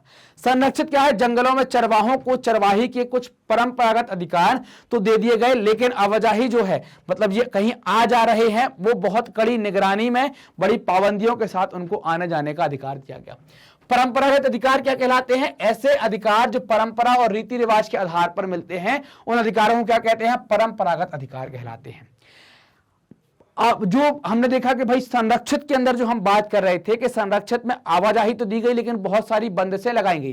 क्यों लगाई गई, बंदिशों के पीछे कारण है क्योंकि अधिकारियों को लगता था पशुओं के चरने से छोटे जंगली पौधों और पेड़ों को नुकसान होता है, उनकी नई कॉपलें नष्ट हो जाती हैं और वो नहीं पनप पाते हैं। उनकी राय में चरवाहों के रेबड़ छोटे पौधों को कुचल देते हैं और कॉपल को खा जाते हैं, जिससे उनका विकास नहीं हो पाता, उनकी बढ़त रुक जाती है। वन अधिनियमों ने चरवाहों की जिंदगी बदल डाली। अब उन्हें जंगलों में जाने पर भी रोक दिया गया। मतलब वो जंगल में जा नहीं सकते थे जैसे पहले जाया करते थे, जैसे पहले छूट हुआ करती थी। वन अधिनियमों ने चरवाहों की जिंदगी बदल दी। कैसे बदली, प्रवेश पर तो छूट दी, लेकिन कैसे छूट दी, पहले पाबंदी लगा दी। पहले क्या कर दी, पाबंदी लगा दी। अब इस पाबंदी पर कुछ छूट दे दी। तो क्या है, पहले पूरी तरीके से रोक दिया गया, बाद में थोड़ी सी छूट दे दी गई कि भैया आप जा सकते हैं। अगर जा रहे हैं तो कड़ी नजर रखी जा रही है। जंगलों में दाखिल होने के लिए आपको परमिट लेना पड़ेगा। परमिट क्या होगा, एक प्रकार का लाइसेंस होगा, एक कागज मिलेगा जिस पर प्रवेश और वापसी की तारीख पहले से लिख दी जाएगी। बहुत कम दिन का समय आपको दिया जाएगा कि आप जंगलों में बहुत कम दिन का समय बिता सकते हैं। आप चरवाहे किसी जंगल में ज्यादा समय तक के लिए रुक नहीं सकते, ज्यादा समय के लिए स्टे नहीं कर सकते हैं। ये भले ही वहां चारा कितना भी उपलब्ध हो, कितने भी हरे हरे घास की मैदान हो, लेकिन जो परमिट में लिखा है कि अब इस तारीख को वापस आना है तो उस तारीख को आपको वापस आना ही पड़ेगा। परमिट क्या हो गया, इस पर पहले से लिख दिया जाता था कि वह कानूनन कब तक जंगलों में रहेंगे। अगर वह समय सीमा का उल्लंघन करेंगे तो उन पर जुर्माना लगा दिया जाएगा। परमिट ऐसा कागज होगा जिसके ऊपर कुछ शर्तें लिख दी जाएंगी, तो ऐसी परमिट वाली बातें वहां पर कर दी जाएंगी। ये सारी बातें यहां पर लिख दी जाएंगी ताकि आपकी आवाजाही क्या हो, सुनिश्चित हो सके, कब जाना है कब आना है, ये सारी बातें यहां पर सुनिश्चित हो सके। अब देखो तीसरी बात क्या है, तीसरी बात, अंग्रेज अफसर घुमंतू किस्म के जो लोग हैं उनको शक की नजर से देखते थे। और आप जानते हैं कि शक की दुनिया में कोई दवाई नहीं है, शक को निकाला जाता है बैठकर। और जनजाति के लोग और अंग्रेजों में बात करने का भी मतलब आप देखेंगे भाषा की समस्या थी। अंग्रेज बोलेंगे अंग्रेजी और इनकी अपनी लोकल भाषाएं होंगी, तो बात नहीं हो पाएगी। दिमाग में क्या है, शक बना रहेगा। अंग्रेज अफसर आया, हमने जैसे कोई अपने सामने आया, हमने बोला तो सामने वाले को होगा कि निश्चित मेरे लिए बात कर रहा है। और हो सकता जनरली लोगों को क्या है कि बोले इनने कोई बुराई की होगी, वो कान में होती है, तारीफ तो सबके सामने हो जाती है, तो बुराई कर दी होगी इनने। तो ये ऐसा शक इनको बनने लगा, अंग्रेज अफसर शक करने लगे। शक का कोई इलाज नहीं होता है। तो क्या होगा, गांव जाकर अपनी चीजें बेचने वाले कारीगर व व्यापारियों और अपने रेवड़ों के लिए हर हर साल नए नए चारागाहों की तलाश में रहने वाले, हर मौसम में अपनी रिहाइश बदलने वाले चरवाहों पर यकीन नहीं कर पा रहे थे। तो अंग्रेजों को क्या था कि भाई चाहे वो कारीगर हैं, चाहे वो रेवड़ वाले हों, चाहे वो चरवाहे हों, है ना, चाहे कोई और हो, उनके ऊपर वो यकीन नहीं कर पाते थे। वे चाहते थे कि ग्रामीण जनता में रहे, है ना, ग्रामीण जो है वो क्या रहे, गांव में रहे ग्रामीण जनता, और एक ही जगह रहे। इससे क्या होगा, उनकी रिहाइश और खेतों पर उनके अधिकार सुनिश्चित हो सकेंगे। ये तो कहने के लिए बात है कि सुनिश्चित हो सकेंगे। दूसरी बात क्या है, इस तरह आबादी की पहचान आसानी से हो सकेगी और उन पर नियंत्रण आसानी से हो सकेगा, उनको आसानी से नियंत्रित हो सके, वो आसानी से नियंत्रित हो सकेंगे। तो आप हमेशा देखना कि ये कहेंगे कुछ और इनके पीछे मकसद कुछ और होगा। कहा क्या कि गांव में आप रहेंगे तो आपके जो अधिकार हैं, है ना, जो रिहायशी अधिकार है और खेतों पर जो अधिकार हैं वो सुनिश्चित हो सकें। जबकि चाहते क्या थे कि आबादी की पहचान हो सके और उनके ऊपर नियंत्रण स्थापित हो सके, ये इनकी इच्छा हुआ करती थी। एक जगह रहने वाले लोगों को ये शांति प्रिय और कानून का पालन करने वाला माना जाता था, जबकि जो घुमंतु हैं उनको अपराधी माना जाता था कि ये लोग अपराधी प्रवृत्ति के हैं, अपराध करके एक जगह से दूसरी जगह जाया करते हैं। 1871 में औपनिवेशिक सरकार ने अपराधी जनजाति अधिनियम, है ना, क्रिमिनल ट्राइबल एक्ट पारित कर दिया। इसमें क्या हुआ कि जो दस्तकार हैं, व्यापारी है, चरवाहे हैं, दस्तकार, व्यापारी और चरवाहों के कुछ लोगों को या कुछ समुदायों को अपराधी समुदायों की सूची में डाल दिया गया। मतलब अपराधी समुदाय की सूची में डालने पर क्या होगा कि उनकी निगरानी बढ़ा दी जाएगी। भाई हमें शक है कि अपराध करते तो इनकी निगरानी बढ़ा दी जाएगी, इन पर हमेशा ध्यान रखा जाएगा, है ना। और इनको क्या कह दिया गया, इनको कुदरती और जनजात अपराधी घोषित कर दिया गया कि इनको ध्यान रखो, इनकी निगरानी करो, ये लोग जनजात अपराधी हैं, कुछ ना कुछ कांड ये कर सकते हैं। इस कानून के लागू होते ही सभी ऐसे समुदाय जिनको अपराधी घोषित किया गया है, किनके समुदाय, दस्तकारों, व्यापारियों और चरवाहों के समुदाय, इन समुदायों को क्या किया गया कि अधिसूचित, मतलब जो गांव पहले से बता दिए गए हैं, लिस्टेड कर दिए गए हैं, उन गांव की बस्तियों में बस जाने का हुक्म दे दिया गया। उनकी बिना परमिट आवाजाही पर रोक लगा दी गई। मतलब जो अपराधी है इनको भी परमिट दिया गया कि आप बिना परमिट के एक जगह से दूसरी जगह नहीं जा सकते, और ग्राम पुलिस जो है वो उस पर नजर रखेगी। क्योंकि अपन ने बात करी थी कि जैसे ही अपराधी घोषित किया, अपराधी घोषित करने का मतलब क्या है, निगरानी बढ़ा दी जाएगी और ग्राम पुलिस को यह जिम्मेदारी दे दी गई। चौथी बात क्या है, अपनी आमदनी बढ़ाने के लिए अंग्रेजों ने लगान वसूलने का हर संभव प्रयास किया। जमीन पर, नहरों पर, नमक पर, खरीद फरोख्त पर, मवेशियों पर, हर तरीके पर, हर चीज पर टैक्स वसूलने का इनने ऐलान कर दिया। हर संभव तरीके से ये टैक्स वसूलते थे, जैसे भी ये टैक्स वसूल सकते हैं ये लोग टैक्स वसूला करते थे। चरवाहों से चरागाहों में चरने वाले एक एक जानवर पर पैसा लेते थे। एक जानवर चर रहा तो उसका भी पैसा इनके द्वारा लिया जाएगा। इस टैक्स को क्या कहते हैं, चरवाही टैक्स, है ना। चरागाहों पर कौन सा टैक्स लगा दिया, चरवाही इलाकों पर चरवाही टैक्स लगा दिया। ग्रेजिंग टैक्स आपको देना पड़ेगा। ये क्या होगा, प्रति मवेशी होगा, और इस टैक्स में वृद्धि बहुत तेजी से की गई। इस टैक्स के रेट को बहुत तेज से बढ़ाया गया। टैक्स वसूली की व्यवस्था दिनों दिन मजबूत होती गई। मतलब कि अब चोरी करने की कोई गुंजाइश आपको देखने को नहीं मिलेगी, तो व्यवस्था बहुत मजबूत होती गई। 1850 से 1880 के दशक के बीच टैक्स वसूली का काम बाकायदा बोली लगाकर ठेकेदारों के द्वारा ठेकेदारों को सौंपा गया। बोली लगाकर क्या है, अब जो ज्यादा बोली लगाएगा उसको क्या होगा, ये टैक्स वसूली का जिम्मा दिया जाएगा। अब मान लीजिए कि मैं या आप या कोई व्यक्ति बोली लगाएगा तो भाई वो प्रॉफिट भी कमाएगा। उसने हाईएस्ट बोली लगा दी है तो पहले तो वो उतना निकालना और उसके ऊपर अपने लिए प्रॉफिट। मतलब अब जो चरवाहे हैं, जो किसान हैं, इनका शोषण ज्यादा होना स्टार्ट हो जाएगा। 1880 के दशक तक आते आते सरकार ने अपने कारिंदों के माध्यम से सीधे चरवाहों से कर वसूलना शुरू कर दिया। हर एक के पास जारी कर दिया, हर एक को पास दे दिया। पास दिखाकर पहले का टैक्स अदा करना पड़ता था। चरवाहे के साथ कितने जानवर हैं, उसे कितना टैक्स चुकाया गया है, ये सारी बातें टैक्स के ऊपर, पास के ऊपर लिखी होंगी। इस बात को उस पास में दर्ज कर दिया गया कि भाई कितने जानवर है, कहां से आए हो, कहां जा रहे हो, कब तक रुकोगे, ये सब कुछ आपके पास में यहां पर लिख दिया जाता था। अब इस टॉपिक का एक स्रोत है जिसको कहेंगे स्रोतगाह। H.S. गिब्सन वन उपसंरक्षक है दार्जिलिंग के, 1931 में लिखते हैं, चरवाही के लिए प्रयोग किए जा रहे जंगलों को किसी और काम के लिए प्रयोग नहीं किया जाएगा। वहां से इमारती लकड़ी और ईंधन को इकट्ठा नहीं किया जाएगा। जो मुख्य वन उत्पाद होते हैं, है ना, जो मुख्य वन उत्पाद होते हैं, क्या क्या होते हैं, लकड़ी और ईंधन करने के लिए। तो लकड़ी इनको चाहिए, ईंधन को बोले आप कोई नहीं ले सकता है, ऐसा इन्होंने यहां पर कह दिया। एक दूसरा स्रोत आता है स्रोतगाह। 1920 के दशक में रॉयल कमीशन ऑफ एग्रीकल्चर ने अपनी रिपोर्ट में लिखा, बढ़ती आबादी और सिंचाई सुविधाओं के विस्तार। देखो आप ये विरोधाभास देखना पहले है ना, क्या यहां पर क्या कह रहे हैं, कोई नहीं ले सकता, ना इमारती लकड़ी ना जलाऊ लकड़ी, जो मुख्य वन उत्पाद है वो नहीं ले सकता। मतलब हम तो नहीं लेंगे, आपको भी नहीं लेने देंगे। मतलब अंग्रेज नहीं ले रहे हैं ऐसा उन्होंने कह दिया, और आपको भी नहीं लेने देंगे, तो पहले आप पर रोक लगा दी और धीरे से अपना उपयोग चालू कर देंगे। स्रोत घा क्या कह रहा है कि बढ़ती आबादी, सिंचाई सुविधाओं के विस्तार, रक्षा और उद्योग एवं कृषि प्रायोगिक उद्योगों के लिए सरकार द्वारा चरगाहों का अधिग्रहण की वजह से क्या हो गई, चरवाही के लिए उपलब्ध इलाकों में कमी आई है, क्षेत्रफल बहुत गिरावट आई है क्षेत्रफल में। तो ये क्या कह रहे हैं कि हमने नहीं किया, ये क्यों कर रहे हैं भाई, विस्तार हुआ है, विकास किया, इस कारण से कमी आई है। अब पशुपालकों को बड़े बड़े रेवड़ रखने में, बड़े बड़े जानवरों के झुंड रखने में मुश्किल पैदा होने लगी। इस इलाके से उनकी आमदनी में गिरावट आई, उनके जानवरों की गुणवत्ता और खुराक भी गिर गई, वो कर्जे उनके ऊपर बढ़ने लगे, उनको ये समस्याएं यहां पर आने लगी। तो ये बातें हमने क्या किया कि सारी बातें वहां पर देखी भैया कि क्या हो रहा है क्या नहीं। तो आप देखो कैसे घुमाकर बात की जाती है। अब बात करेंगे कि जो बदलाव हुए हैं, इन बदलावों से चरवाहों की जिंदगी किस तरीके से प्रभावित होती है, किस तरीके से उनकी जिंदगी पर प्रभाव पड़ता है। चरागाहों की गंभीर कमी पैदा हो गई, जो चरागाह थी चूंकि वो खेत में परिवर्तित हो गई, तो अब चरागाहों की गंभीर कमी पैदा हो जाती है, क्योंकि सरकार ने उनको कब्जे में लेकर खेतों में बदल डाला, चरागाहों के लिए उपलब्ध इलाका सिकुड़ने लगा। बाकी जंगल में चराते थे तो जंगल के अंदर जंगल आरक्षण लगा दिया गया। गड़रियों पशुपालक अब इन मवेशियों, गड़रियों और पशुपालक अपने मवेशियों के साथ अब इन जंगलों में नहीं जा सकते थे जैसे पहले जाया करते थे। हाँ, जाने के लिए मिलेगा, लेकिन कुछ छूट मिलेगी, कुछ परमिट के साथ आप जा पाएंगे, लेकिन पहले जैसे जाने की व्यवस्था आपको नहीं मिलेगी। चरागाह खेत में बदलने लगे तो बच्चे कुछ चरागाहों में चरने वाले जानवरों की संख्या बढ़ने लगी, तादाद आपको बढ़ी हुई दिखाई देने लगेगी।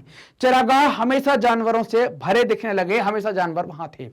तो इससे क्या हुआ कि भाई चरागाहों में जो चारा होता था उसकी गुणवत्ता प्रभावित होने लगी, उसमें उतनी अच्छी की घास नहीं होती थी, उतनी डेवलप घास नहीं हो पाती कि भाई चरें और मजा आए, थोड़ी सी हुई, थोड़ी ऊपर ऊपर चर के निकलना पड़ता था। इससे क्या हुआ कि चरवाहों की जिंदगी पर प्रभाव पड़ा, उनकी आवाजाही पर बंदिश लगा दी गई कि अब आप नए चरागाहों की तलाश में दूसरी जगह नहीं जा पाएंगे। यह आप नक्शा देख रहे होंगे, इस नक्शे में आप पाएंगे कि भारत की विभिन्न जनजातियां यहां पर बताई गई हैं, जिसमें आपको देखने को मिलेगा कि अलग अलग जगह के जो चरवाहे हैं, अलग अलग जगह राज्य के जो चरवाहे हैं जो जहां जाया करते थे। जैसे हमने बात की थी, यहां पर गुज्जर बक्कलवाल मिलेगा, हिमाचल में गद्दी मिलेंगे, ये पहाड़ों के हिसाब से अपनी आवाजाही करते थे, लेकिन इसके ऊपर भी रोक लगा दी गई, अब ये आ जा नहीं सकते हैं।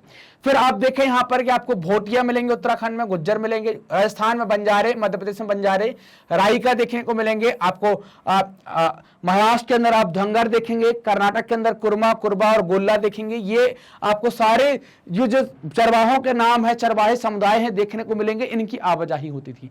ये सब जो समुदाय है ये सब क्या होने लगे, आवाजाही पर जब रोक लगा दिया गया तो इन सबको परेशानी आने लगी, इन सबको संकट पैदा होने लगा कि अब कैसे जाएंगे, कैसे करेंगे, इनकी समस्याएं बड़ी विकट हो जाती हैं। तो जो बदलाव आए हैं, इन बदलावों से उनको कैसे प्रभावित हुआ, तो ये चरवाहों ने इन बदलावों का सामना कैसे किया, वो कैसे इनको डील करते हैं।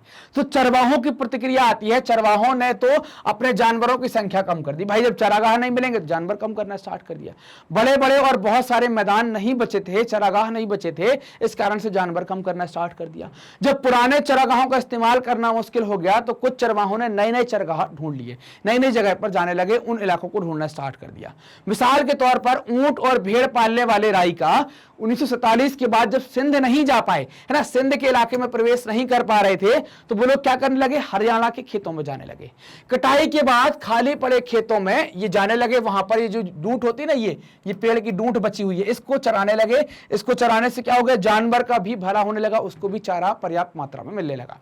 कुछ धनी चरवाहे जमीन खरीद कर एक जगह बस कर रहने लगे, उनमें से कुछ नियमित रूप से खेती करने लगे, जबकि कुछ व्यापार करने लगते हैं। भाई अब समस्या आ गई कि बदलाव नहीं कर सकते, तो कुछ ने खेती करना स्टार्ट कर दिया, कुछ ने क्या कर दिया, व्यापार करना स्टार्ट कर दिया। जिन चरवाहों के पास जमीन ज्यादा पैसे नहीं थे तो वो जमीन नहीं खरीद पाए, वो क्या करते रहे, सूदखोरों के ब्याज पर अपना जीवन चलाने लगे और जीवन काटने लगे। इससे ब्याज के चक्कर में वो लोग फंसने लगे। इस चक्कर में उन्हें बहुतों को मवेशियों से हाथ धोना पड़ा, उनके हाथ से मवेशी जाते रहे और मजदूर बनकर रह गए। जब जानवर चले जाएंगे आप किसको चराएंगे, मजदूरी करना पड़ेगी। वो छोटे खेतों में, कस्बों में मजदूरी करते दिखाई देने लगे। इस सबके बावजूद चरवाहे न केवल आज भी जिंदा है, बल्कि हाल के दशकों में कई जगहों पर उनमें उनकी संख्या में भी वृद्धि आपको देखने को मिलेगी। वो अपनी दिशा बदल लेंगे, रेवड़ों को छोटा कर लेंगे, बड़ा कर लेंगे, नई दुनिया के साथ तालमेल बिठाने के लिए दूसरे काम धंधे भी करना स्टार्ट कर देंगे। चरवाहों को इस तरह से बदलाव सिर्फ हमारे देश में नहीं हुआ, आप देखेंगे इस तरीके के बदलाव आपको अलग अलग जगह पर भी देखने को मिलेंगे, दुनिया के अलग अलग देशों में ना, दुनिया के जितने उपनिवेश हैं सब जगह पर आपको इस प्रकार के बदलाव देखने को मिलेंगे। आधुनिक दुनिया में आ रहे बदलाव के मुताबिक अपनी जिंदगी का ढर्रा बदलने पर वो लोग मजबूर हो गए। आधुनिक विश्व में आए इन बदलावों से निपटने के लिए बाकी देशों के चरवाहों ने क्या रास्ता अपनाए, उन रास्तों के बारे में भी हमें चर्चा करनी है। जैसे अफ्रीका के अंदर क्या रास्ता अपनाएंगे, उन रास्तों के ऊपर भी हम बात करने वाले हैं, कैसे वो आगे बढ़ेंगे। तो बात करेंगे अफ्रीका में चरवाहा जीवन के ऊपर कि भाई उनका चरवाहा जीवन कैसे हुआ करता था। ये फोटो आप देख लो, ये अफ्रीका की कुछ जनजातियों की फोटो है, इनको दिमाग में आप बैठाइए। ऐसे ही लोग आपको, ये जनजाति के लोग हैं, यही लोग चरवाहा जीवन व्यतीत करते थे। तो दुनिया की आधे से ज्यादा चरवाहों की जनसंख्या है वो आपको कहां मिलेगी, आपको अफ्रीका में मिलेगी। मतलब दुनिया की आधी चरवाहा आबादी आप अफ्रीका में पाएंगे। आज भी अफ्रीका के लगभग 2.25 करोड़ लोग रोजी रोटी के लिए किसी ना किसी तरीके से चरवाही गतिविधियों पर आधारित हैं या उन पर निर्भर है। जैसे बेदुइन्स, बर्बेर्स, मसाई, सोमाली, बुरान, तुर्कान, ये सब जाने माने समुदाय हैं जो क्या करते हैं, ये जाने माने समुदाय है जो क्या करते हैं, आपका चरवाहा जीवन करते हैं, चरवाही करते हैं, एक जगह से दूसरी जगह जाते हैं। इनमें से ज्यादातर क्या हो गए हैं, अब अर्ध शुष्क घास के मैदान या सूखे रेगिस्तानों में रहते हैं जहां वर्षा आधारित खेती करना बहुत मुश्किल हो गया है कि वहां पर आप वर्षा, चूंकि अब सूखे इलाके हैं तो वर्षा होगी नहीं, तो वर्षा आधारित खेती कैसे कर पाएंगे, तो वो तो अपने आप में मुश्किल काम हो ही जाएगा कि बड़ा कठिन काम यहाँ हो जाएगा। यहाँ के चरवाहे गाय, बैल, ऊंट, बकरी, भेड़, गधे सब पालते थे, दूध, मांस सभी चीजों का व्यापार करते थे, पशुओं की खाल निकालना, ऊन बनाना, सब कुछ काम ये करते थे। कुछ चरवाहे व्यापार, यातायात संबंधी काम भी करते थे कि भाई हम आपको बैलगाड़ी उपलब्ध करा देंगे, आप एक जगह से दूसरी जगह हमारे जानवरों के सहारे जा सकते हैं। कुछ चरवाही के साथ साथ खेती करते थे। कुछ लोग चरवाही होने वाली मामूली आय से गुजर नहीं हो पा रहा था तो कोई भी धंधा कर लेंगे। कुछ लोगों ने खेती कर ली, कुछ लोगों को लगा कि यार खेती से हमारा काम नहीं चलेगा, चरवाही से हमारा काम नहीं चलेगा, तो हम कोई धंधा कर लेंगे, कोई काम कर लेंगे, फेरी लगा लेंगे, व्यापार कर लेंगे, कुछ भी काम कर लेंगे, कोई काम कर लेंगे। हिंदुस्तान की तरह अफ्रीकी चरवाहों की जिंदगी में भी औपनिवेशिक और उत्तर औपनिवेशिक काल में गहरे बदलाव आए। औपनिवेशिक मतलब जब वहां पर दूसरे देश का शासन था तब, और उत्तर औपनिवेशिक का मतलब है जब दूसरे देश का शासन चला गया उसके बाद की स्थिति में। तो क्या थे आखिर ये बदलाव, इनके बारे में हमें देखना है। ये आप अफ्रीका की फोटो देख पा रहे हैं, यहां पर आपको तरह तरह के चरवाहे मिलेंगे, जैसे बर्बेर्स, मूर्स, ताउरेग, बोदाबे फुलानी, कब्बाबीस, बेदुइन, बेजा, डानाक्लिन, सोमाली, हेरोरो, तस्वाना, जुलू और नामा, ये सब अफ्रीका की जनजातियां हैं जिनको आप देखेंगे। ये जो झील है इसको इसको विक्टोरिया झील कहते हैं। ये क्या है, आपकी विक्टोरिया झील आपको देखने को मिलेगी। तो ये सब जो चरवाही जनजातियां हैं, जो चरवाही समुदाय के लोग हैं, सबके ऊपर गहरा असर पड़ा, सबको नुकसान पहुंचेगा, सबको परेशानी आएगी। उदाहरण के तौर पर मसाई जनजाति के ऊपर बात करते हैं। मसाई कौन है, तो आप देखेंगे पशुपालक है ना, ये मोटे तौर पर कहां देखेंगे, अफ्रीका या पूर्वी अफ्रीका के निवासी हैं, है ना, पशुपालक हैं। ये आप देख पा रहे हैं, ये मसाई जनजाति के लोगों की फोटो लगी हुई है। 3 लाख दक्षिण केनिया में, करीब 1.5 लाख तंजानिया में। मतलब अगर हम इनका गढ़ की बात करें तो आपको केनिया और तंजानिया के अंदर मसाई जनजाति के लोग देखने को मिलेंगे। नए कानून और बंदिशें लगने से बंदिशें जैसे लगा दी गई, तो बंदिशों ने किस तरह से केवल उनकी जमीन उनसे छीन ली, बल्कि आवाजाही पर बहुत सारी बंदिशें लगा दी। अब वो अपने जानवरों को लेकर एक जगह से दूसरी जगह नहीं जा पा रहे हैं। इन कानूनों के कारण सूखे के दिनों में उनकी जिंदगी बहुत कठिन हो जाती थी, बहुत गहरे बदलाव में बदल गई, उनको बहुत सदमे लगते थे, बहुत परेशानी आती थी। नई शक्ल में उनकी जिंदगी को यहां पर ढाला गया। मसाइयों की जो सबसे बड़ी समस्या है वो है चरगाहों का दिनों दिन सिमटता जाना। चरगाहे दिन पर दिन सिमटते जाना, ये इनकी अपने आप में एक बड़ी समस्या थी। औपनिवेशिक शासन से पहले मसाइलैंड का इलाका उत्तरी केन्या से लेकर तंजानिया के घास के मैदान, जिसको स्टेपीज कहते हैं, वहां तक फैला हुआ था। मतलब ये पूरा इलाका क्या कहलाएगा, इसको आप पूरे इलाके को मसाइलैंड के नाम से जानेंगे। ये पूरे इलाके में मसाइलैंड में आपको मसाई जनजाति निवास करते हुए मिलेगी। यूरोप की साम्राज्यवादी ताकतों ने अफ्रीका में कब्जे के लिए मार काट शुरू कर दी, क्योंकि अफ्रीका प्राकृतिक संसाधनों से धन धान्य या प्राकृतिक संसाधन से संपन्न महाद्वीप हुआ करता था। इस कारण से यहां पर मार काट चालू हो गई। इसे छोटे छोटे उपनिवेशों में तब्दील करके अपना गुलाम बनाना या अपने कब्जे में लेना स्टार्ट कर दिया। 1885 में ब्रिटिश कीनिया और जर्मन तंगनाइका के बीच एक अंतरराष्ट्रीय सीमा खींचकर मसाई लैंड को 2 बराबर हिस्सों में बांट दिया गया। जर्मन तंगनाइका मतलब तंजानिया, तो यहां पर ये सीमा खींच दी गई। इससे क्या कर दिया गया, मसाई लैंड को 2 इलाकों में बांट दिया। एक केन्या में, केन्या पर शासन किसका है, ब्रिटिश का, और दूसरा इलाका जिसको कह दिया तंजानिया, तंजानिया में किसका इलाका है, जर्मनी का कब्जा है। तो इनने आपस में बंटवारा कर लिया, बंटवारा करके मसाई लैंड के 2 टुकड़े कर देते हैं। 2 इलाके आपको देखने को मिलेंगे, इनको बराबर बराबर वहां पर बांट दिया गया। तंगनाइका क्या है, तो ब्रिटेन ने पहले विश्व युद्ध के दौरान उस इलाके पर कब्जा कर लिया जिसे जर्मन ईस्ट अफ्रीका के नाम से जाना जाता था। तंगनाइका ब्रिटिश नियंत्रण में आ गया। 1861 में उसे आजादी मिली। 64 में जंजीबार को उसके मिला दिया गया और उसके जंजीबार के विलय के बाद इसका नाम क्या हो गया, अब ये तंजानिया नाम से जाना जाने लगा। तो तंजानिया का ही नाम क्या हो गया,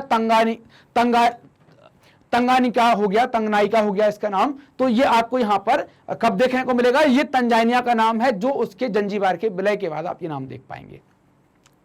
अब बात आती है कि चरागाहों का क्या हुआ, चरागाहों के साथ क्या दिक्कत हो जाती है। तो सरकार को अब देखेंगे कि बेहतरीन चरागाहों को अपने कब्जे में लेने लगी और इन चरागाहों को खेत में तब्दील करने लगी, उनका उपयोग खेती के लिए करने लगी, ताकि लगान लगा सकें और हम अपनी बेहतर आमदनी प्राप्त कर सकें। मसाइयों को दक्षिण केन्या और उत्तरी तंजानिया के छोटे से इलाके में यहां पर समेट दिया गया। देखना, दक्षिण तंजानिया ये वाला इलाका, दक्षिण केन्या और उत्तरी तंजानिया के अंदर इनको कैद कर दिया गया, ताकि क्या हो सके कि यहां पर इनको सिमेट दिया गया कि यहीं पर ये रहेंगे, यही इनका इलाका होगा कि वहीं पर ये काम कर पाएंगे। तो ये उत्तरी तंजानिया में देखें, दक्षिण केन्या के अंदर इनको समेट दिया गया। औपनिवेशिक शासन से पहले मसाइयों के पास जितनी जमीन थी, लगभग 60% हिस्सा उनसे छीन लिया गया। उन्हें ऐसे सूखे इलाकों में कैद कर दिया गया जहां ना तो अच्छी बारिश होती थी और ना ही हरे भरे चारागाह हुआ करते थे। मतलब अब इनका जो जीवन है उस पर बड़ा प्रभाव पड़ने वाला है कि भाई जानवर चरा ही नहीं पाएंगे, तो समस्याएं इनको आने लगेंगी। ब्रिटिश औपनिवेशिक सरकार पूर्वी अफ्रीका में स्थानीय किसानों को अपनी खेती के क्षेत्रफल को ज्यादा से ज्यादा फैलाने के लिए प्रोत्साहित करने लगी, उसको प्रोत्साहित कर रही, ताकि क्या होगा, खेत पर इनको लगान मिलेगा और लगान क्या होगा, इनकी आमदनी का एक बड़ा हिस्सा हो जाएगा। जैसे जैसे खेती का प्रसार होगा वैसे वैसे चरागाह खेत में तब्दील होंगे, तो चरागाह क्या होंगे, सिकुड़ना स्टार्ट हो जाएंगे, चरागाह का आकार छोटा होता चला जाएगा। अंग्रेजों के आने से पहले मसाई आर्थिक और राजनीतिक तौर पर अपने पड़ोसी किसानों से बेहतर स्थिति में थे, उन पर भारी पड़ा करते थे। लेकिन औपनिवेशिक शासन का अंत होगा तो स्थिति क्या हो जाएगी, उलट हो जाएगी। अब जो मसाई हैं उनकी समस्या बहुत गड़बड़ होने लगी, उनको थोड़ा सा कष्ट होने लगेगा, उनकी स्थिति थोड़ी सी बदल जाएगी कि अब वो किसानों की तुलना में कमजोर पड़ने लगेंगे। चरागाह जो है वो शिकार गांव में परिवर्तित होने लगी, जहां पर शिकार करेंगे कौन, अंग्रेज लोग यहां पर शिकार करेंगे। इनके अधिकारी जो है शिकार करेंगे, क्यों करेंगे, मनोरंजन के लिए शिकार करेंगे, इसका उपयोग करेंगे, जानवरों को मारेंगे। जबकि जनजाति के लोग शिकार क्यों करते, जनजाति के लोग अपना जीवन यापन करने के लिए शिकार करते हैं। कीनिया में मसाई मारा संबारू है ना, कीनिया में मसाई मारा व संबारू नेशनल पार्क, और तंजानिया में सेरेंगेटी है ना, सेरेंगेटी जो पार्क है वो शिकारगाह थे पहले, बाद में पार्क में तब्दील हो गए। ये आप देखेंगे कीनिया की फोटो है, ये आप देखेंगे तंजानिया की फोटो है, ये दोनों नेशनल पार्क की फोटो है। इन आरक्षित जंगलों में चरवाहों का आना जाना मना हुआ करता था और वहां पर ये लोग अंग्रेज अधिकारी सिर्फ शिकार किया करते थे। इन इलाकों में ना तो जो जनजाति के लोग हैं शिकार कर सकते हैं, ना ही अपने जानवरों को चरा सकते हैं। ऐसे बहुत सारे आरक्षित जंगल जो अब तक मसाई अपने ढोल डंगर चराते थे, उन जंगलों को इनसे छीन लिया गया। उन जंगलों में क्या किया गया भाई, वहां पर उनको शिकारगाह तब्दील कर दिया गया, अधिकारी वहां पर शिकार करने लगे। उदाहरण के तौर पर देखिए कि जैसे जो सेरेंगेटी नेशनल पार्क है ना, सेरेंगेटी नेशनल पार्क का 14,760 वर्ग किलोमीटर का जो एरिया है ना, उससे ज्यादा का क्षेत्रफल, मतलब 14,760 किलोमीटर से ज्यादा का क्षेत्रफल किससे छीनकर बनाया है, तो मसाइयों के जो चारागाह हुआ करते थे, इन चारागाहों पर कब्जा करके क्या बना दिया, इन पर कब्जा किया चारागाहों पर, उसको क्या बना दिया, शिकारगाह बना दिया। शिकारगाह, आपको पता है कि शिकारगाह में क्या होगा, शिकारगाह में शिकार किया जाएगा है ना। लेकिन शिकार 2 प्रकार से होता था, एक तो वो लोग करते हैं शिकार जो मसाई जनजाति के लोग थे। ये शिकार करते थे किस लिए? इनके द्वारा जो शिकार किया जाता है वो किया जाता है अपना पेट भरने के लिए। क्यों किया जाता है? पेट भरने के लिए, ताकि खाना मिल सके। और एक शिकार हो रहा था किसके द्वारा? अंग्रेजों के द्वारा, है ना। किसके द्वारा? यहां पर जो अंग्रेज अधिकारी थे उनके द्वारा। ये क्यों शिकार कर रहे थे? इनके द्वारा जो शिकार किया जा रहा था वो शिकार कर रहे थे ये लोग मनोरंजन के लिए। ठीक, तो इनने अपने मनोरंजन की व्यवस्था के लिए ही ये क्या बनवा दी? यहां पर ये इनके द्वारा शिकारगाह यहां पर बनवा दी गई। तो बात समझ में आई कि भाई शिकारगाह क्या थी, पहले भी हमने बात करी है। और आप देखें कि यही शिकारगाह आगे जाकर किसमें कन्वर्ट हो गई? आप देख पा रहे हैं एक नेशनल पार्क में बदल जाती है। उस नेशनल पार्क का अधिकतम इलाका किसका देख पा रहे हैं कि ये अधिकतम इलाका मसाइयों की चरागाह हुआ करती थी, जहां पर ये अपने जानवर चराते हैं, जहां पर ये अपना शिकार करते थे, अपनी दैनिक दिनचर्या, पेट पालने की चीजें सारी कुछ इन शिकारगाह में किया करते थे। क्लियर है बात? ये फोटो आप देख पा रहे हैं यहां पर। तो ये जो आप देख रहे हैं ये मसाई, ये जो लोग देख रहे हैं ये मसाई जनजाति के लोग हैं। और ये अपने क्या आप देख रहे हैं डंडा लेके खड़े हुए हैं। इसका मतलब क्या है? ये अपने जानवर चराने के लिए यहां गए। तो ऐसी जमीनें छीन कर इस पर क्या करने लगे? उसको संरक्षित कर दिया कि यहां पर कोई दूसरा व्यक्ति नहीं जा सकता, बस शिकार कौन करेगा? सिर्फ अंग्रेज अधिकारी शिकार कर पाएंगे। अब आपका आता है एक स्रोत आता है जिसको कहते हैं स्रोत चा। इसमें आप देखिए अफ्रीका की अन्य जगहों पर भी चरवाहों की इसी तरह की मुश्किलों का सामना करना पड़ा। चरवाहों को जैसे मसाइयों को मुश्किलों का सामना करना पड़ रहा था, वैसे ही दूसरी जगह भी चरवाहों को सामना करना पड़ रहा है मुश्किलों का। दक्षिण पश्चिम अफ्रीका में स्थित नामीबिया के काओकोलैंड, है ना। कौन से चरवाहे? याद रखें कौन से? काओकोलैंड, है ना। काओकोलैंड चरवाहे परंपरागत रूप से काओकोलैंड और पास में ही स्थित ओबाम्बोलैंड, है ना। कौन से? दो लैंड आ गए। काओकोलैंड के चरवाहे काओकोलैंड में और ओबाम्बोलैंड के बीच आते जाते रहते थे। ये लोग आपस के बाजारों में जानवरों की खाल, गोश्त और अन्य वस्तुएं बेचा करते थे। नई भौगोलिक सीमाओं ने दूर दूर के इलाकों में उनके आने जाने पर पाबंदी लगा दी, जिससे उनका पहले की तरह दोनों इलाकों में आना जाना पूरी तरह क्या हो जाता है? बंद हो जाता है। नामीबिया स्थित काओकोलैंड के घुमंतु पशुपालकों की शिकायत थी कि हम बड़ी मुश्किल में हैं, हम बस रोते रहते हैं, हमें कैद में डाल दिया गया है, हमें तो यह भी नहीं पता है कि हमें बंद क्यों किया गया है, मतलब हमारी आवाजाही बंद क्यों कर दी गई है।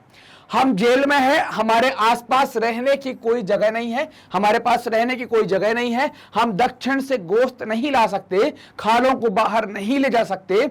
ओबाम्बोलैंड अब हमारे लिए बंद हो चुका है, हम लंबे समय तक ओबाम्बोलैंड में रहे हैं। हम अपने जानवरों को, अपनी भेड़ों को और बकरियों को वहां ले जाना चाहते हैं, पर सीमाएं बंद है। ये सीमाएं हमें मार दे रही हैं, जीना मुश्किल कर रही हैं। नामीबिया स्थित काओकोलैंड के चरवाहों का ये बयान है। कब आया? नामीबिया में 1949 के अंदर का ये बयान दर्ज किया गया है। तो आप समझिए कि जैसा मसाइयों के साथ हो रहा है वैसा काओकोलैंड के, है ना, या ओबाम्बोलैंड के लोगों के साथ भी है कि उनकी आवाजाही पर भी यहां पर प्रतिबंध लगा दिया गया है। अगला स्रोत है जिसको कहते हैं स्रोत छा।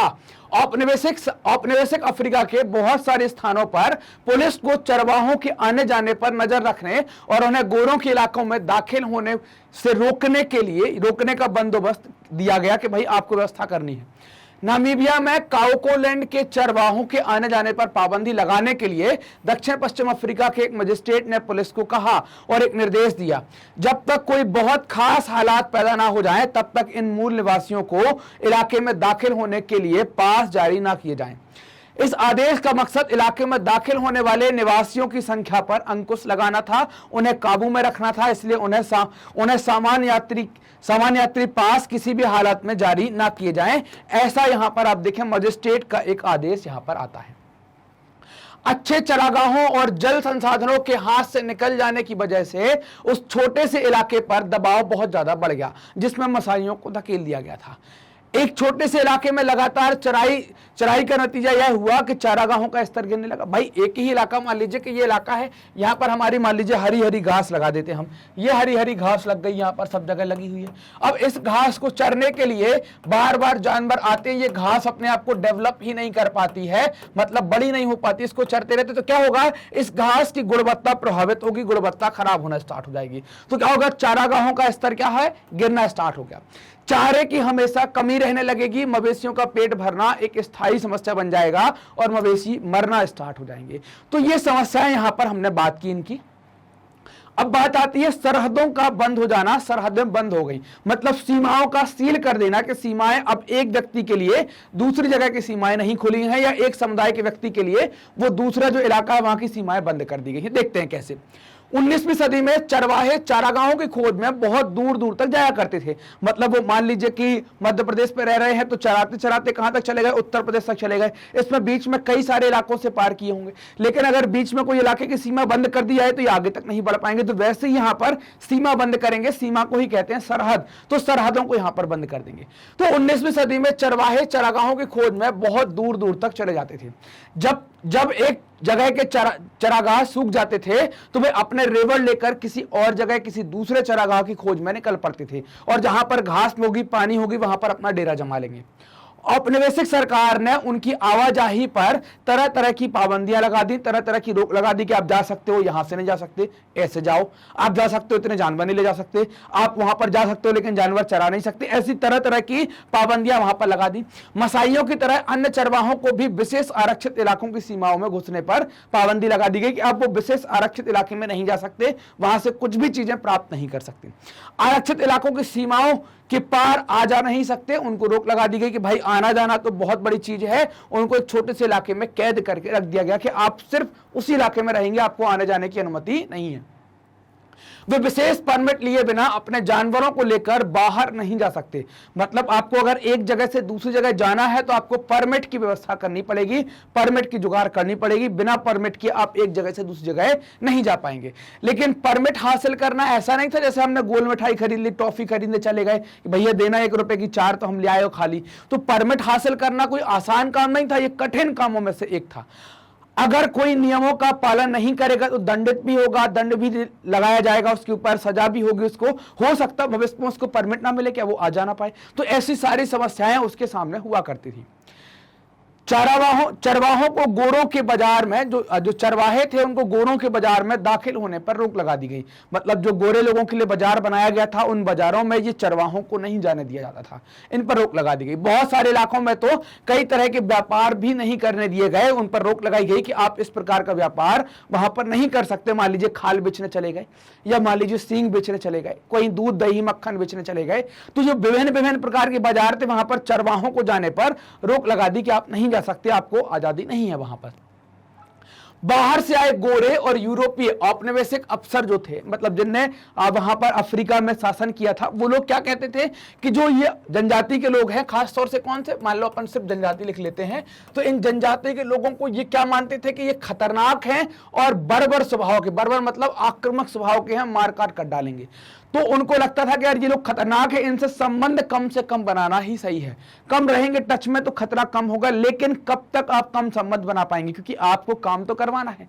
तो स्थानीय लोगों से संबंध ना रखना भी एक मुमकिन नहीं था, मतलब नामुमकिन काम था कि आप संबंध ना रखें, आपको रखने तो पड़ेंगे ही पड़ेंगे। जैसे आप देखिए खानों से सामान निकालना, मतलब खदानों में है ना, खदानों से कोयला निकालना या कुछ और चीजें निकालना, इसके लिए गोरे तो उतरेंगे नहीं, अफसर तो उतरेंगे नहीं, आपको चाहिए तो वहीं के लोकल के लोग हैं। जैसे सड़कें बनाना तो गोरे तो बनाएंगे नहीं, मजदूर चाहिए तो वहीं के लोग मिलेंगे, शहर बसाने के लिए लोग चाहिए, तो ये सभी लोगों, इन सभी कामों के लिए आपको वहां के स्थानीय लोगों से संबंध बनाना पड़ेंगे, चाहे आपकी इच्छा हो चाहे ना हो। नई सरहदें जब बना दी गई तो नई सरहदों ने चरवाहों की जिंदगी को रातों रात बदल डाला। अब उनके पास उनकी जो पुरानी दैनिक दिनचर्या थी वो बिल्कुल से बदल जाती है, बिल्कुल चौपट हो जाती है कि अब कैसे काम करेंगे, कैसे नहीं करेंगे, ये बड़ी समस्याएं आ जाती हैं। इन जो जनजाति के लोग हैं, मसाई हो गए या और दूसरी जनजाति के लोग हो गए, उनको प्रताड़ित किया जाने लगा, उन्हें छोटे छोटे इलाके में कैद कर दिया गया। तो वो लोग खुद को कैद सा महसूस करने लगे कि हमें क्या कर दिया गया है, कैद कर दिया गया है, जबकि हमारी प्रवृत्ति कैसी है, एक जगह से दूसरी जगह घूमते रहने की हमारी प्रवृत्ति है, लेकिन फिर भी हमको कैद कर दिया गया है, हम जा नहीं सकते। वो अपने आप को कैद सा महसूस करने लगे। उनकी चरवाही, व्यापारिक, दोनों तरह की गतिविधियों पर बड़ा असर पड़ा। क्यों पड़ा? यहां पर तो आप देखना कि जानवर लेकर जाते थे ना, जानवर लेकर क्या थे, मतलब हम कह दें कि ये घुमंतु लोग थे, और घुमंतु होने के साथ जानवर लेकर एक जगह से दूसरी जगह जाया करते थे, जो भी जगह इनको अच्छी मिल जाए उस जगह जाया करते थे। तो यहां पर जानवरों के साथ क्या था कि ये व्यापार भी कर लिया करते थे। किस किस चीज का व्यापार कर लेते होंगे इस यात्रा में? तो यहां पर आप यात्रा में देखेंगे कई सारे लोग यहां पर मिलेंगे, है ना, कई सारी जगह मिलेंगी जहां ये व्यापार कर रहे हैं। तो इस यात्रा में देखेंगे कई जगह मिलेंगी, है ना, आप अलग अलग जगह से होकर निकलेंगे। साथ ही साथ क्या होगा कि आपको लगेगा कि हो सकता है किसी इलाके में खाल बिक सकती है, हमने क्या कर दिया, व्यापार के नाम पर वहां पर खाल बेच दी। लगा कहीं पर जानवर बेच सकते हैं तो हमने क्या किया, वहां पर जानवर बेच दिया। कहीं पर लगा कोई और जड़ी बूटी बेचना है तो हमने जड़ी बूटी बेच दी। तो ऐसी विभिन्न प्रकार की चीजों का ये अपने साथ व्यापार करते रहते थे। इसी कारण से इनकी चरवाही और व्यापारिक दोनों तरह की गतिविधियों पर बहुत बड़ा या बहुत बुरा असर पड़ता है। चरवाहे ना केवल मवेशी चराते थे बल्कि तरह तरह के व्यवसाय भी करते थे। जैसे मैंने बताया, खाल बेच देना, सींग बेच देना, दूध दही मक्खन बेच लेना, है ना, ऊन बेच लेना, है ना, मांस बेच लेना, गोश्त बेच लेना, जड़ी बूटियां बेच लेना, है ना, और दूसरे और जो कंद फूल हैं, जंगलों के बहुमूल्य फल ले आना, उनको बेच लेना, ये सब काम वो किया करते थे साथ में। तो औपनिवेशिक शासन के अंतर्गत थोप दी गई बंदिशों से उनका व्यापार बंद हो गया। लेकिन अब तरह तरह के अंकुश जरूर थे, लेकिन उन्होंने कुछ तोड़ निकाला, है ना, तोड़ निकालकर उन्होंने कुछ काम करने की कोशिश जरूर करी होगी। लेकिन एक और बात आ गई यहां पर कि आप देखेंगे कि अब बात करेंगे कि भाई जिस चरागाह की तलाश में जाते थे, लेकिन वो चरागाह ही सूख जाएंगे। कैसे सूखा पड़ जाएगा? ये सूखा कैसे पड़ता है? तो सूखा पड़ता है पानी की उपलब्धता कम होना, है ना, या हम ऐसा कहते हैं कि वर्षा की उपलब्धता कम होना, वर्षा का कम होना। क्या कहते हैं? वर्षा का कम होना। वर्षा कम होगी तो फिर क्या होगा कि आपके पास वर्षा कम होगी तो आपके पास जल की उपलब्धता भी क्या होगी? कम होगी। जल भी आपके पास क्या होगा? उपलब्ध कम होगा। तो जल की उपलब्धता कम होगी। जब उपलब्धता कम होगी तो कुछ दिन में ये क्या होगा? गर्मी के टाइम पर ये पानी, गर्मी के टाइम पर ये जल क्या है? सूख सकता है। जब ये सूख जाएगा तो ये समस्या पैदा करेगा किसकी? पानी की। मतलब पीने के लिए नहीं मिलेगा, और पीने के लिए पानी नहीं होगा, फसल के लिए पानी नहीं मिलेगा, चारागाहों के लिए पानी नहीं मिलेगा, है ना, चरागाहों के लिए पानी नहीं मिलेगा। तो ये पानी क्या होगा? जब पानी मिल ही नहीं पाएगा आपको तो आप कैसे काम चला पाएंगे? बिना पानी के तो क्या होगा? ऐसा कहते नहीं है, पानी गए नाव बिरे मोती मानस चूर, है ना, बिना पानी के दुनिया भर में कुछ नहीं है ना। तो पानी तो जरूरी है। तो यहाँ पानी मिल नहीं पा रहा है क्योंकि पानी क्या हो गया है? सूखा पड़ गया है। तो पीने के लिए दिक्कत है, फसल के लिए दिक्कत है, और चरागाहों में भी पानी की दिक्कत आ गई क्योंकि यहाँ पर क्या पड़ गया है? सूखा पड़ जाता है। चूंकि जल की उपलब्धता कम थी, गर्मी बढ़ी तो पानी सूख जाता है। तो यहाँ पर दिक्कत आ गई कि अब क्या होगा कि जैसे ही सूखा पड़ेगा तो दुनिया भर के चरागाह क्या हो जाएंगे? सूख जाएंगे। दुनिया भर के चरवाहों की जिंदगी बड़ी प्रभावित होगी क्योंकि बारिश नहीं होगी तो चरागाह सूख जाएंगे और उनके सामने भुखमरी का संकट होगा। ये भुखमरी किसके लिए है? ये भुखमरी उनके जानवर के लिए भी है और साथ ही साथ यहाँ के इंसान के लिए भी है। तो ये भुखमरी इन दो लोग के लिए आ जाएगी, जानवरों को भी दिक्कत हो जाएगी और इंसान को भी दिक्कत हो जाएगी। भुखमरी का संकट सामने होगा। परंपरागत तौर पर चरवाहे जो थे वो घुमंतु स्वभाव के थे। तो सूखे की स्थिति ऐसा नहीं था कि अंग्रेजों के आने के बाद आई है। सूखा तो होता रहता था पहले भी, लेकिन जैसे इनको लगता था कि यहाँ सूखा होगा ये जगह बदल देते थे। तो सूखे से बचने की कला इनके पास थी, इनकी घुमंतुपन की कला, एक जगह से दूसरी जगह जाना, इसमें इन सब बातों से ये बच जाया करते थे, है ना। तो आप देखेंगे कि ये घुमंतुपन की वजह से ये बुरे वक्त का सामना कर लेते थे, एक जगह से निकलकर दूसरी जगह पहुंच जाते थे। वहां पर इससे क्या होगा कि भाई यहां पर सूखा पड़ गया, वहां पानी है, अपना काम चला लिया, फिर लौट कर आ जाएंगे बरसात में यहां पर। तो इससे ये बुरे वक्त से बच जाया करते थे, बुरे वक्त का सामना कर लिया करते थे। औपनिवेशिक शासन की स्थापना के बाद मसाइयों को एक निश्चित इलाके में कैद कर दिया, मतलब वो इलाका आरक्षित कर दिया गया, उनकी यहां वहां भटकने पर रोक लगा दी गई। बेहतरीन चरागाहों से उनको महरूम कर दिया गया, मतलब बेहतरीन चरागाह उनसे छीन लिए गए। अब वो एक ऐसे इलाके में रहते हैं जो अर्ध शुष्क पट्टी है ना। अर्ध शुष्क पट्टी मतलब वहां पर बरसात बहुत कम होती है, उस पट्टी में रहने के लिए मजबूर कर दिया। यहां पर सूखे की आशंका बनी रहती है, मतलब फसल तो होना ही नहीं है, साथ ही साथ पीने के पानी की समस्याएं भी यहां पर आपको आती रहनी है कि आपको ये समस्याएं झेलनी पड़ेगी। क्यों किया गया ऐसा? क्योंकि लोग संकट के समय भी अपने जानवरों को लेकर ऐसी जगह नहीं जा सकते थे जहां उन्हें अच्छे चरागाह मिल सके, है ना। तो उनको ये कैद कर दिया। तो आप देखिए कैद करने से क्या हुआ कि वो लोग अब संकट के समय अपने जानवरों के साथ एक जगह से दूसरी जगह नहीं जा सकते। सूखे के सालों में मसाइयों की जो समस्या है, मसाइयों के हाल बड़े खराब हो गए। इनके मवेशी जो है भूख और बीमारी की वजह से मरने लगे और मवेशियों की संख्या क्या हो जाएगी? मवेशियों की संख्या घटना स्टार्ट हो जाएगी। जब मवेशियों की संख्या गिरेगी तो मवेशी ही इनकी आर्थिक गतिविधि का आधार भी होते हैं। आर्थिक आधार भी कौन होते हैं? आपके मवेशी होते हैं। तो आर्थिक आधार जब मवेशी होते हैं तो ये आधार भी क्या होगा? ये आधार भी गड़बड़ हो जाएगा। मतलब अब क्या होगा कि आपका आर्थिक तरीके से भी चीजें गड़बड़ाने लगेंगी, उनमें समस्याएं आने लगेंगी। 1930 की एक जांच से पता चला है कि कीनिया में मसाइयों के पास 7,20,000 मवेशी, 8,20,000 भेड़ और 1,71,000 गधे हुआ करते थे, जो 1933 से 34 में जो अकाल पड़ा था, उस अकाल पड़ा और सूखे के बाद इनमें संख्या कितनी रह गई? आधे से ज्यादा जानवर क्या होते हैं? मर जाते हैं इन सब कारणों से, क्योंकि भूख हो गई और भूख के बाद जो मरे तो बीमारी फैल गई, बीमारी से भी मर जाते हैं। जैसे जैसे चरने की जगह सिकुड़ती गई, सूखे के दुष्परिणाम भयानक रूप लेते चले गए। बार बार आने वाले बुरे सालों की वजह से चरवाहों के जानवरों की संख्या में लगातार गिरावट आती रही। लगातार आपको ये देखने को मिलेगा कि जानवरों की संख्या क्या हो रही है? लगातार घटती चली जा रही है। अब बात आई कि भाई ये जो सारे बदलाव आए हैं, चाहे सूखे का दौर आया हो, है ना, या जो औपनिवेशिक शासन का बदलाव आया है, इनका असर सब पर एक जैसा हुआ है क्या? तो बात करेंगे कि सब पर एक जैसा असर नहीं पड़ा है।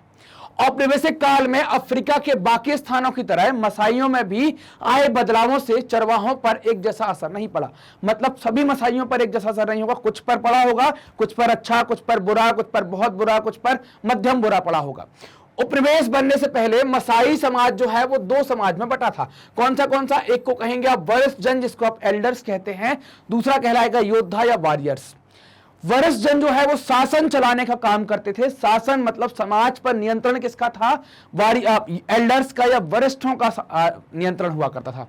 समुदाय से जुड़े मामलों पर विचार विमर्श करने और अहम फैसले लेने के लिए वो समय समय पर सभा बुलाते थे। क्या किया जाना चाहिए हमारी भलाई के लिए, सारी बातें ये वरिष्ठ जन लोग तय किया करते थे। योद्धा कैटेगरी के अंदर बात करें, योद्धा ग्रुप के अंदर बात करें, तो इसमें ज्यादातर कौन थे? नौजवान लोग आपको ज्यादातर यहां पर देखने को मिलेंगे। मैक्सिमम कौन होंगे? नौजवान लोग यहां पर शामिल होंगे। मुख्य रूप से नौजवान क्या करेंगे? लड़ाई लड़ने का काम करेंगे और कबीले की हिफाजत करने का काम इन नौजवानों का होगा। इनको इसी उद्देश्य के लिए तैयार किया जाएगा। नौजवानों की फोटो आप देख लीजिए, ये नौजवान है जिनको तैयार किया जा रहा है लड़ाई लड़ने के लिए और कबीले की हिफाजत करने के लिए। वे समुदाय की रक्षा करते थे और दूसरे कबीलों के मवेशी भी छीन लाया करते थे। क्यों छीनते थे? क्योंकि मवेशी ही आर्थिक आधार थे। क्या थे? मवेशी ही आर्थिक आधार थे। यही आपका है ना, यही आपके क्या होंगे? संपत्ति या संपदा का आधार होंगे। जहां जानवर ही संपत्ति है, वहां हमला करके दूसरों के जानवर छीन लेना, है ना, दूसरों के जानवर छीन लेना क्या था? एक महत्वपूर्ण काम था। क्योंकि भाई आप देखिए ना, आपके जमाने में भी डकैती होती है, लूटपाट होती है, तो डकैती क्या है भाई? डकैती इसलिए थोड़ी करते कि आपके आए और आपके पैर दबा जाए कि बोले आप बहुत अच्छे हो। अरे आके अच्छे लट्ट बजाते हैं और लूटपाट के ले जाते हैं, आपका धन सब ले जाते हैं। तो ऐसे ही यहां पर भी क्या हो रहा है कि सामने से हमला हो रहा है, आपकी धन संपत्ति ले जाएंगे। अभी धन संपत्ति क्या है? रुपया, पैसा, सोना, चांदी। तब धन संपत्ति क्या था? ये जानवर संपत्ति थी, तो इनको लूट कर ले आएंगे। युवाओं को योद्धा वर्ग का हिस्सा तभी माना जाएगा जब वे दूसरे समूह के मवेशियों को छीनकर युद्ध में बहादुरी का प्रदर्शन करें और अपनी मर्दानगी साबित करें, तभी वो योद्धा बनेंगे। नहीं तो बोलेंगे हट तुम्हारा कुछ नहीं बनता, तुम घूमते रहो ऐसे। तो ये उनके लिए प्रेस्टीज पॉइंट था, उनके लिए चुनौती थी कि हर एक युवा को ये हासिल करना है। मतलब उसको जाकर दूसरे कबीले पर हमला बोलना ही है, कुछ 2-4 जानवर जो भी बने वो लेकर आना है, ताकि हमारी मर्दानगी साबित हो जाए कि हम मर्द हैं, ऐसा यहां पर साबित हो जाए। इसके लिए जरूरी था। ये सब होने के बाद भी अंततः समाज पर किसका कब्जा रहेगा? समाज पर नियंत्रण जो रहेगा वो वरिष्ठ जनों का ही नियंत्रण रहेगा। मतलब जो योद्धा लोग हैं वो वरिष्ठ जन के नीचे ही आएंगे, उनके अंतर्गत काम करेंगे। जैसा आदेश मिलेगा उस तरीके से इन लोगों के द्वारा काम किया जाएगा। बात करें मसाई, तो आप मसाइयों को देखें। इनके लिए अंग्रेज सरकार ने कई ऐसे फैसले लिए जिनसे आने वाले सालों में इनके ऊपर बहुत गहरा असर पड़ता है, इनको बहुत चोट लगती है, बहुत नुकसान होता है। मसाई उप समूहों के मुखिया निर्धारित कर दिए। देखो यहां पर क्या होगा, असर जो पड़े हैं क्या होंगे? अच्छे असर भी पड़ेंगे, आप ये समझ लेना है ना, और बुरे असर भी पड़ेंगे। अब जो अच्छे और बुरे असर के, तो बुरा असर पड़ता है सामान्य और गरीब व्यक्ति पर। किस पर पड़ेगा? सामान्य और गरीब व्यक्ति पर। अच्छा क्या होगा? समय के साथ तो जो रईस होगा, है ना, जो रईस होगा या जो अमीर होगा, वो लोग थोड़ी से परिवर्तन कर लेंगे। हालांकि सामाजिक स्थिति तो बदलेगी, लेकिन फिर भी कुछ फायदा ले जाएंगे, इसलिए हमने कह दिया अच्छा। और इनको कोई फायदा नहीं होगा, ये तो फंस गए चक्कर में, तो इसलिए कह दिया बुरा। ठीक, तो अंग्रेजों ने क्या कर दिया कि मसाई उप समूहों के मुखिया तय कर दिए कि भाई हर एक उप समूह का मुखिया होगा, और उन्हें अपने अपने कबीले के सारे मामलों की जिम्मेदारी सौंप दी कि भाई अब सारे मामले आप ही संभालेंगे। हमलों और लड़ाइयों पर पाबंदी लगा दी कि अब किसी प्रकार का कोई हमला नहीं होगा, लड़ाई नहीं होगी। इसकी जिम्मेदारी किसकी होगी? मुखिया की जिम्मेदारी होगी, मुखिया को सौंप दी गई। इस तरह वरिष्ठ जन और योद्धा दोनों की परंपरागत सत्ता क्या हो गई? धीरे धीरे कमजोर होना स्टार्ट हो जाती है। सत्ता क्या होती है? मतलब इनके बीच में अब ना तो वरिष्ठ जन की उतनी कोई वैल्यू रह गई, ना योद्धा की उतनी कोई वैल्यू रह गई। किसकी रह गई? मुखिया की कीमत ज्यादा होने लगी। तो इनकी परंपरागत सत्ता जो है वो धीरे धीरे क्या होती है? कमजोर होना स्टार्ट हो जाती है। अब देखना, जो मुखिया थे वो क्या करने लगे? उनका अब माल इकट्ठा करने लगे। मुखिया की पहले जिम्मेदारी क्या थी? पहले जो वरिष्ठ जन थे वो समाज को चलाते थे। अब अंग्रेजों के द्वारा जो उनके समूहों के या उप समूहों के जो मुखिया बनाए गए वो माल इकट्ठा करने लगे। मतलब यहां पर धन का संचय आ गया। मतलब क्या करने लगे? धन का संचय होने लगा। ठीक, जैसे धन का संचय होगा तो उनके पास क्या हो गई कि इस बात से उनके पास एक आय का स्रोत आ गया, एक निश्चित आमदनी उनकी होने लगी। इस आमदनी से या धन का संचय करने से वो लोग जानवर, साजो सामान और जमीन खरीदने लगे। वो आसानी से इन चीजों को खरीद सकते थे। वे अपने गरीब पड़ोसियों को लगान चुकाने के लिए कर्ज पर पैसे देने लगे। भाई उधार भी यहां पर चलन में आ गया, चूंकि हमारे पास पैसा आ गया तो हम फिर उधार देना भी स्टार्ट कर देंगे। तो कर्ज पर पैसा देना उन्हें स्टार्ट कर दिया। इनमें से ज्यादातर जो लोग हैं, ज्यादातर जो मुखिया हैं, वो शहरों में जाकर बस गए और व्यापार करने लगते हैं। जबकि परिवार कहां रह गया? उनके बीवी बच्चे गांव में रहकर जानवरों की देखभाल करते थे। उन्हें चरवाही और गैर चरवाही दोनों तरह की आमदनी इनको होना स्टार्ट हो गई। मतलब जानवरों से भी मिलेगा और पति या पिता जो है वो शहर में कमाई रहा है, उससे भी पैसा कुछ ना कुछ आएगा। अगर इनके जानवर किसी वजह से घट जाए तो वो नए जानवर खरीद सकते थे। इनके पास इतना पैसा हुआ करता था। जो चरवाहे सिर्फ जानवरों के सहारे जिंदगी बसर कर रहे थे, उनकी हालत खराब होना स्टार्ट हो गई, उनकी हालत बिगड़ना स्टार्ट हो गई। क्योंकि सूखा आएगा तो जानवर मरेंगे, फिर आप नया जानवर खरीद नहीं पाएंगे बरसात के टाइम पर। जबकि मुखिया के पास क्या पैसा है तो उस कारण से नया जानवर खरीद सकता है। बुरे वक्त का सामना करने के लिए अक्सर इनके पास कोई साधन नहीं है, जो केवल चरवाही पर निर्भर हुआ करते थे। युद्ध और अकाल के दौरान उनका सब कुछ खत्म हो जाया करता था। उन्हें काम की तलाश में आसपास के शहरों में शरण लेनी पड़ती थी। कोई कच्चा कोयला जलाने काम करने लगता था, कोई कुछ और काम करता था, ताकि जीवन यापन कर सके, जीवन बसर कर सके। जिनकी तकदीर अच्छी होती थी उन्हें सड़क या भवन निर्माण का कार्य मिलता था। बाकी को क्या मिलेगा? बाकी को खान में पटक देंगे, कोयला निकालो वहां से, ये काम यहां कर दिया जाएगा। मसाई समाज में क्या बदलाव आए? तो अब मसाई समाज में देखना दो बदलाव मिलेंगे, पहला और दूसरा बदलाव। पहले बदलाव में वरिष्ठ जन और योद्धाओं के बीच उम्र आधारित परंपरागत जो फर्क था वो बुरी तरीके से अस्त व्यस्त हुआ। खत्म नहीं हुआ है ना, खत्म नहीं हुआ, खत्म नहीं लिखेंगे, खत्म हुआ, खत्म नहीं हुआ है ना। क्या हुआ? सिर्फ अस्त व्यस्त हुआ। अस्त व्यस्त हुआ मतलब बिगड़ा। अभी भी यह चलन है लेकिन वो बिगड़ गया है, पुराने स्वरूप में नहीं है। और एक नया अंतर या एक नया भेद पैदा हो गया। अमीर और गरीब चरवाहों के बीच में एक नया भेदभाव पैदा कर दिया गया। तो ये यहां पर दो सामाजिक बदलाव आपको देखने को मिलेंगे। अब बात करेंगे निष्कर्ष की कि भाई कंक्लूजन क्या है, इस चैप्टर के अंदर हमने क्या कंक्लूजन निकाला, क्या पढ़कर आए। तो आपने देखा पूरे चैप्टर में कि हम चरवाहों के बारे में बात कर रहे हैं। तो चरवाहा वो जो एक जगह से दूसरी जगह जाता है उसको चरवाहा कहा जाएगा। साथ ही साथ कि भाई वो अब उनको आना जाना हुआ तो औपनिवेशिक सरकार आई तो उनके ऊपर कुछ पाबंदियां लगा दी गई, मतलब वो आ जा नहीं सकते, तो उनके प्रभाव के ऊपर भी बात करी। तो इस तरह हम देखते हैं कि आधुनिक विश्व में आए बदलावों से दुनिया के अलग अलग चरवाहा समुदाय है ना, अलग अलग चरवाहा समुदायों पर अलग अलग तरह के असर पड़े। नए कानूनों और सीमाओं ने उनकी आवाजाही का क्या कर दिया? ढर्रा बदल दिया। जो नए कानून आए और जो सीमाएं, सरहदें बनाई गई, उनसे उनकी आवाजाही का ढर्रा बदल गया। मतलब मान लीजिए कि पहले ऐसे जाते थे लेकिन यहां पर सीमा बना दी गई कि इसके पार नहीं जा सकते, तो अब ऐसे जाना पड़ा। और साथ ही साथ कह दिया गया कि अब इतने इलाके से बाहर नहीं निकल सकते, तो यहीं घूमते रहे। ये स्थिति यहां पर बन गई। तो इसी कारण से कहा गया कि उनकी आवाजाही का ढर्रा क्या हुआ? नया ढर्रा बना। जैसे जैसे चरागाह खत्म होते गए, जानवरों को चराना एक मुश्किल काम होता चला गया।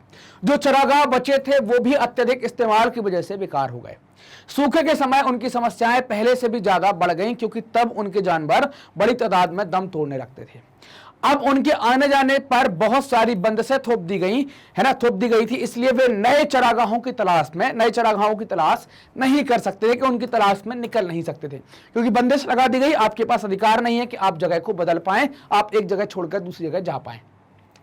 चरवाहे बदलते वक्त के हिसाब से खुद को ढालते, वे अपनी सालाना आवाजाही का रास्ता बदल लेते, जानवरों की संख्या कम कर लेते, नए इलाकों में दाखिल होने के लिए हर संभव लेन देन करते, राहत, रियायत व मदद के लिए सरकार पर राजनीतिक दबाव भी डालते। वे उन इलाकों में अपने अधिकारों को बचाए रखने के लिए अपना संघर्ष जारी रखते जहां से उन्हें खदेड़ने की कोशिश की जाती रही, और जंगलों के रखरखाव और प्रबंधन में अपना हिस्सा मांगते या उसके लिए आंदोलन करते कि भाई हमें भी जंगलों का रखरखाव करने का, हमें भी प्रबंधन करने का हक मिलना चाहिए। चरवाहे अतीत के अवशेष नहीं है, वे ऐसे लोग नहीं है जिनके लिए आज की आधुनिक दुनिया में कोई जगह नहीं है। पर्यावरणवादी और अर्थशास्त्री अब इस बात को काफी गंभीरता से मानने लगे हैं कि घुमंतू चरवाहों की जीवन शैली दुनिया के बहुत सारे पहाड़ी और सूखे इलाकों में जीवन यापन के लिए सबसे ज्यादा उपयुक्त है। तो ये कंक्लूजन के अंदर बात करी कि भाई कैसे घूमते थे, फिर बंदिशें आई, कैसे चीजें बदली, और लास्ट में कि उनके घूमने फिरने को वैज्ञानिकों ने भी मान लिया, पर्यावरणविद ने भी मान लिया कि ये उनके सूखे के इलाकों से बचने या पहाड़ी इलाकों से बचने, जो खराब समय आएगा उससे बचने के लिए बेहतरीन इनके द्वारा बेहतरीन उपाय जो किया गया कि घुमंतू बन जाना, एक जगह से दूसरी जगह जाना। तो ये आप फोटो देखिए, फोटो में आप फोटो देख पा रहे होंगे, तो ये क्या बता रहे हैं कि ये अपनी जगह ढूंढ रहे हैं, बदल रहे हैं। ये चरवाहे कहलाते हैं, एक जगह से दूसरी जगह जाते हैं अपने जानवरों को लेकर। अपने जानवरों को क्यों ले जाते हैं एक जगह से दूसरी जगह? मौसम के अनुसार बदलती चीजों के कारण इनको अपनी जगह बदलनी पड़ती है, अपने जानवरों की जरूरत के हिसाब से इनको अपनी जगह बदलनी पड़ती है। तो इस प्रकार से हमारा कंप्लीट चैप्टर रिवीजन खत्म हो जाता है। हमने पूरे चैप्टर का रिवीजन कर लिया। मैग्नेट ब्रेन्स ने आपकी सुविधा के लिए अपनी एक वेबसाइट बनाई है magnetbrains.com। वेबसाइट का उपयोग करने के लिए आप टाइप करेंगे magnetbrains.com। जैसे ही आप टाइप करेंगे तो आप कोर्सेज के अंदर पहुंच जाएंगे। यहां पर कई सारे ऑप्शन आपको मिलेंगे। इनमें आपके सामने English medium, Hindi medium, NTSC, olympiad, CUET, बहुत सारे ऑप्शन है। जो भी आपको अच्छा लगता है वो कोर्स आप सेलेक्ट कर लीजिए। मान लीजिए कि आपने हिंदी मीडियम सेलेक्ट किया। हिंदी मीडियम सेलेक्ट करने के बाद आपके सामने क्लास का ऑप्शन आएगा। आप मान लीजिए कि आपने क्लास 9th सेलेक्ट कर लिया। जैसे ही आप क्लास 9 सेलेक्ट करते हैं तो सारे टीचर्स आपके सामने होंगे। जो भी टीचर से आप पढ़ना चाहते हैं, जो भी सब्जेक्ट आप पढ़ना चाहते हैं, तो आप देखेंगे यहाँ पर जो भी पढ़ना है आप वहां पर जाकर क्लिक करेंगे। मान लीजिए कि आप इतिहास पढ़ना चाहते हैं तो आपने यहाँ पर आकर वॉच नाउ पर क्लिक किया। क्लिक करते क्या हुआ, हिस्ट्री का पूरा चैप्टर वाइज वीडियो की प्लेलिस्ट आपके सामने आ जाएगी। जिस चैप्टर को देखना क्लिक करेंगे उसके सारे वीडियो आपके सामने होंगे। Concept video, one shot revision, NCERT solution, MCQ, और जो कुछ भी इस चैप्टर संबंधित सब कुछ आपको वहां देखने को मिलेगा। आपने वहां पर जो भी टॉपिक देखना है वॉच नाउ पर क्लिक किया। वॉच नाउ पर क्लिक करते ही क्या होगा कि ये वीडियो चल जाएगी। पूरा वीडियो देखने के बाद अगले वीडियो पर जाना है तो नेक्स्ट वीडियो के बटन का उपयोग करें। जैसे ही आप नेक्स्ट वीडियो के बटन का उपयोग करेंगे तो आप इससे जस्ट अगले वीडियो पर पहुंच जाएंगे। इससे आपकी समय की बर्बादी नहीं होगी, आप व्यवस्थित तरीके से पढ़ पाएंगे। मैग्नेट ब्रेन्स हिंदी माध्यम के विद्यार्थियों के लिए कक्षा 6 से लेकर कक्षा 12वीं तक का संपूर्ण पाठ्यक्रम बिल्कुल निःशुल्क में उपलब्ध करा रहा है। ये वीडियो प्राप्त करने के लिए आपको करना क्या है, आप मैग्नेट ब्रेन्स हिंदी को सब्सक्राइब करें। जो भी सेशंस होते हैं, जो भी वीडियो आते हैं उनको लाइक करें, अपने दोस्तों के साथ शेयर करें और कमेंट कर हमें भी बताएं कि आपको वीडियोस कैसे लग रहे हैं। धन्यवाद।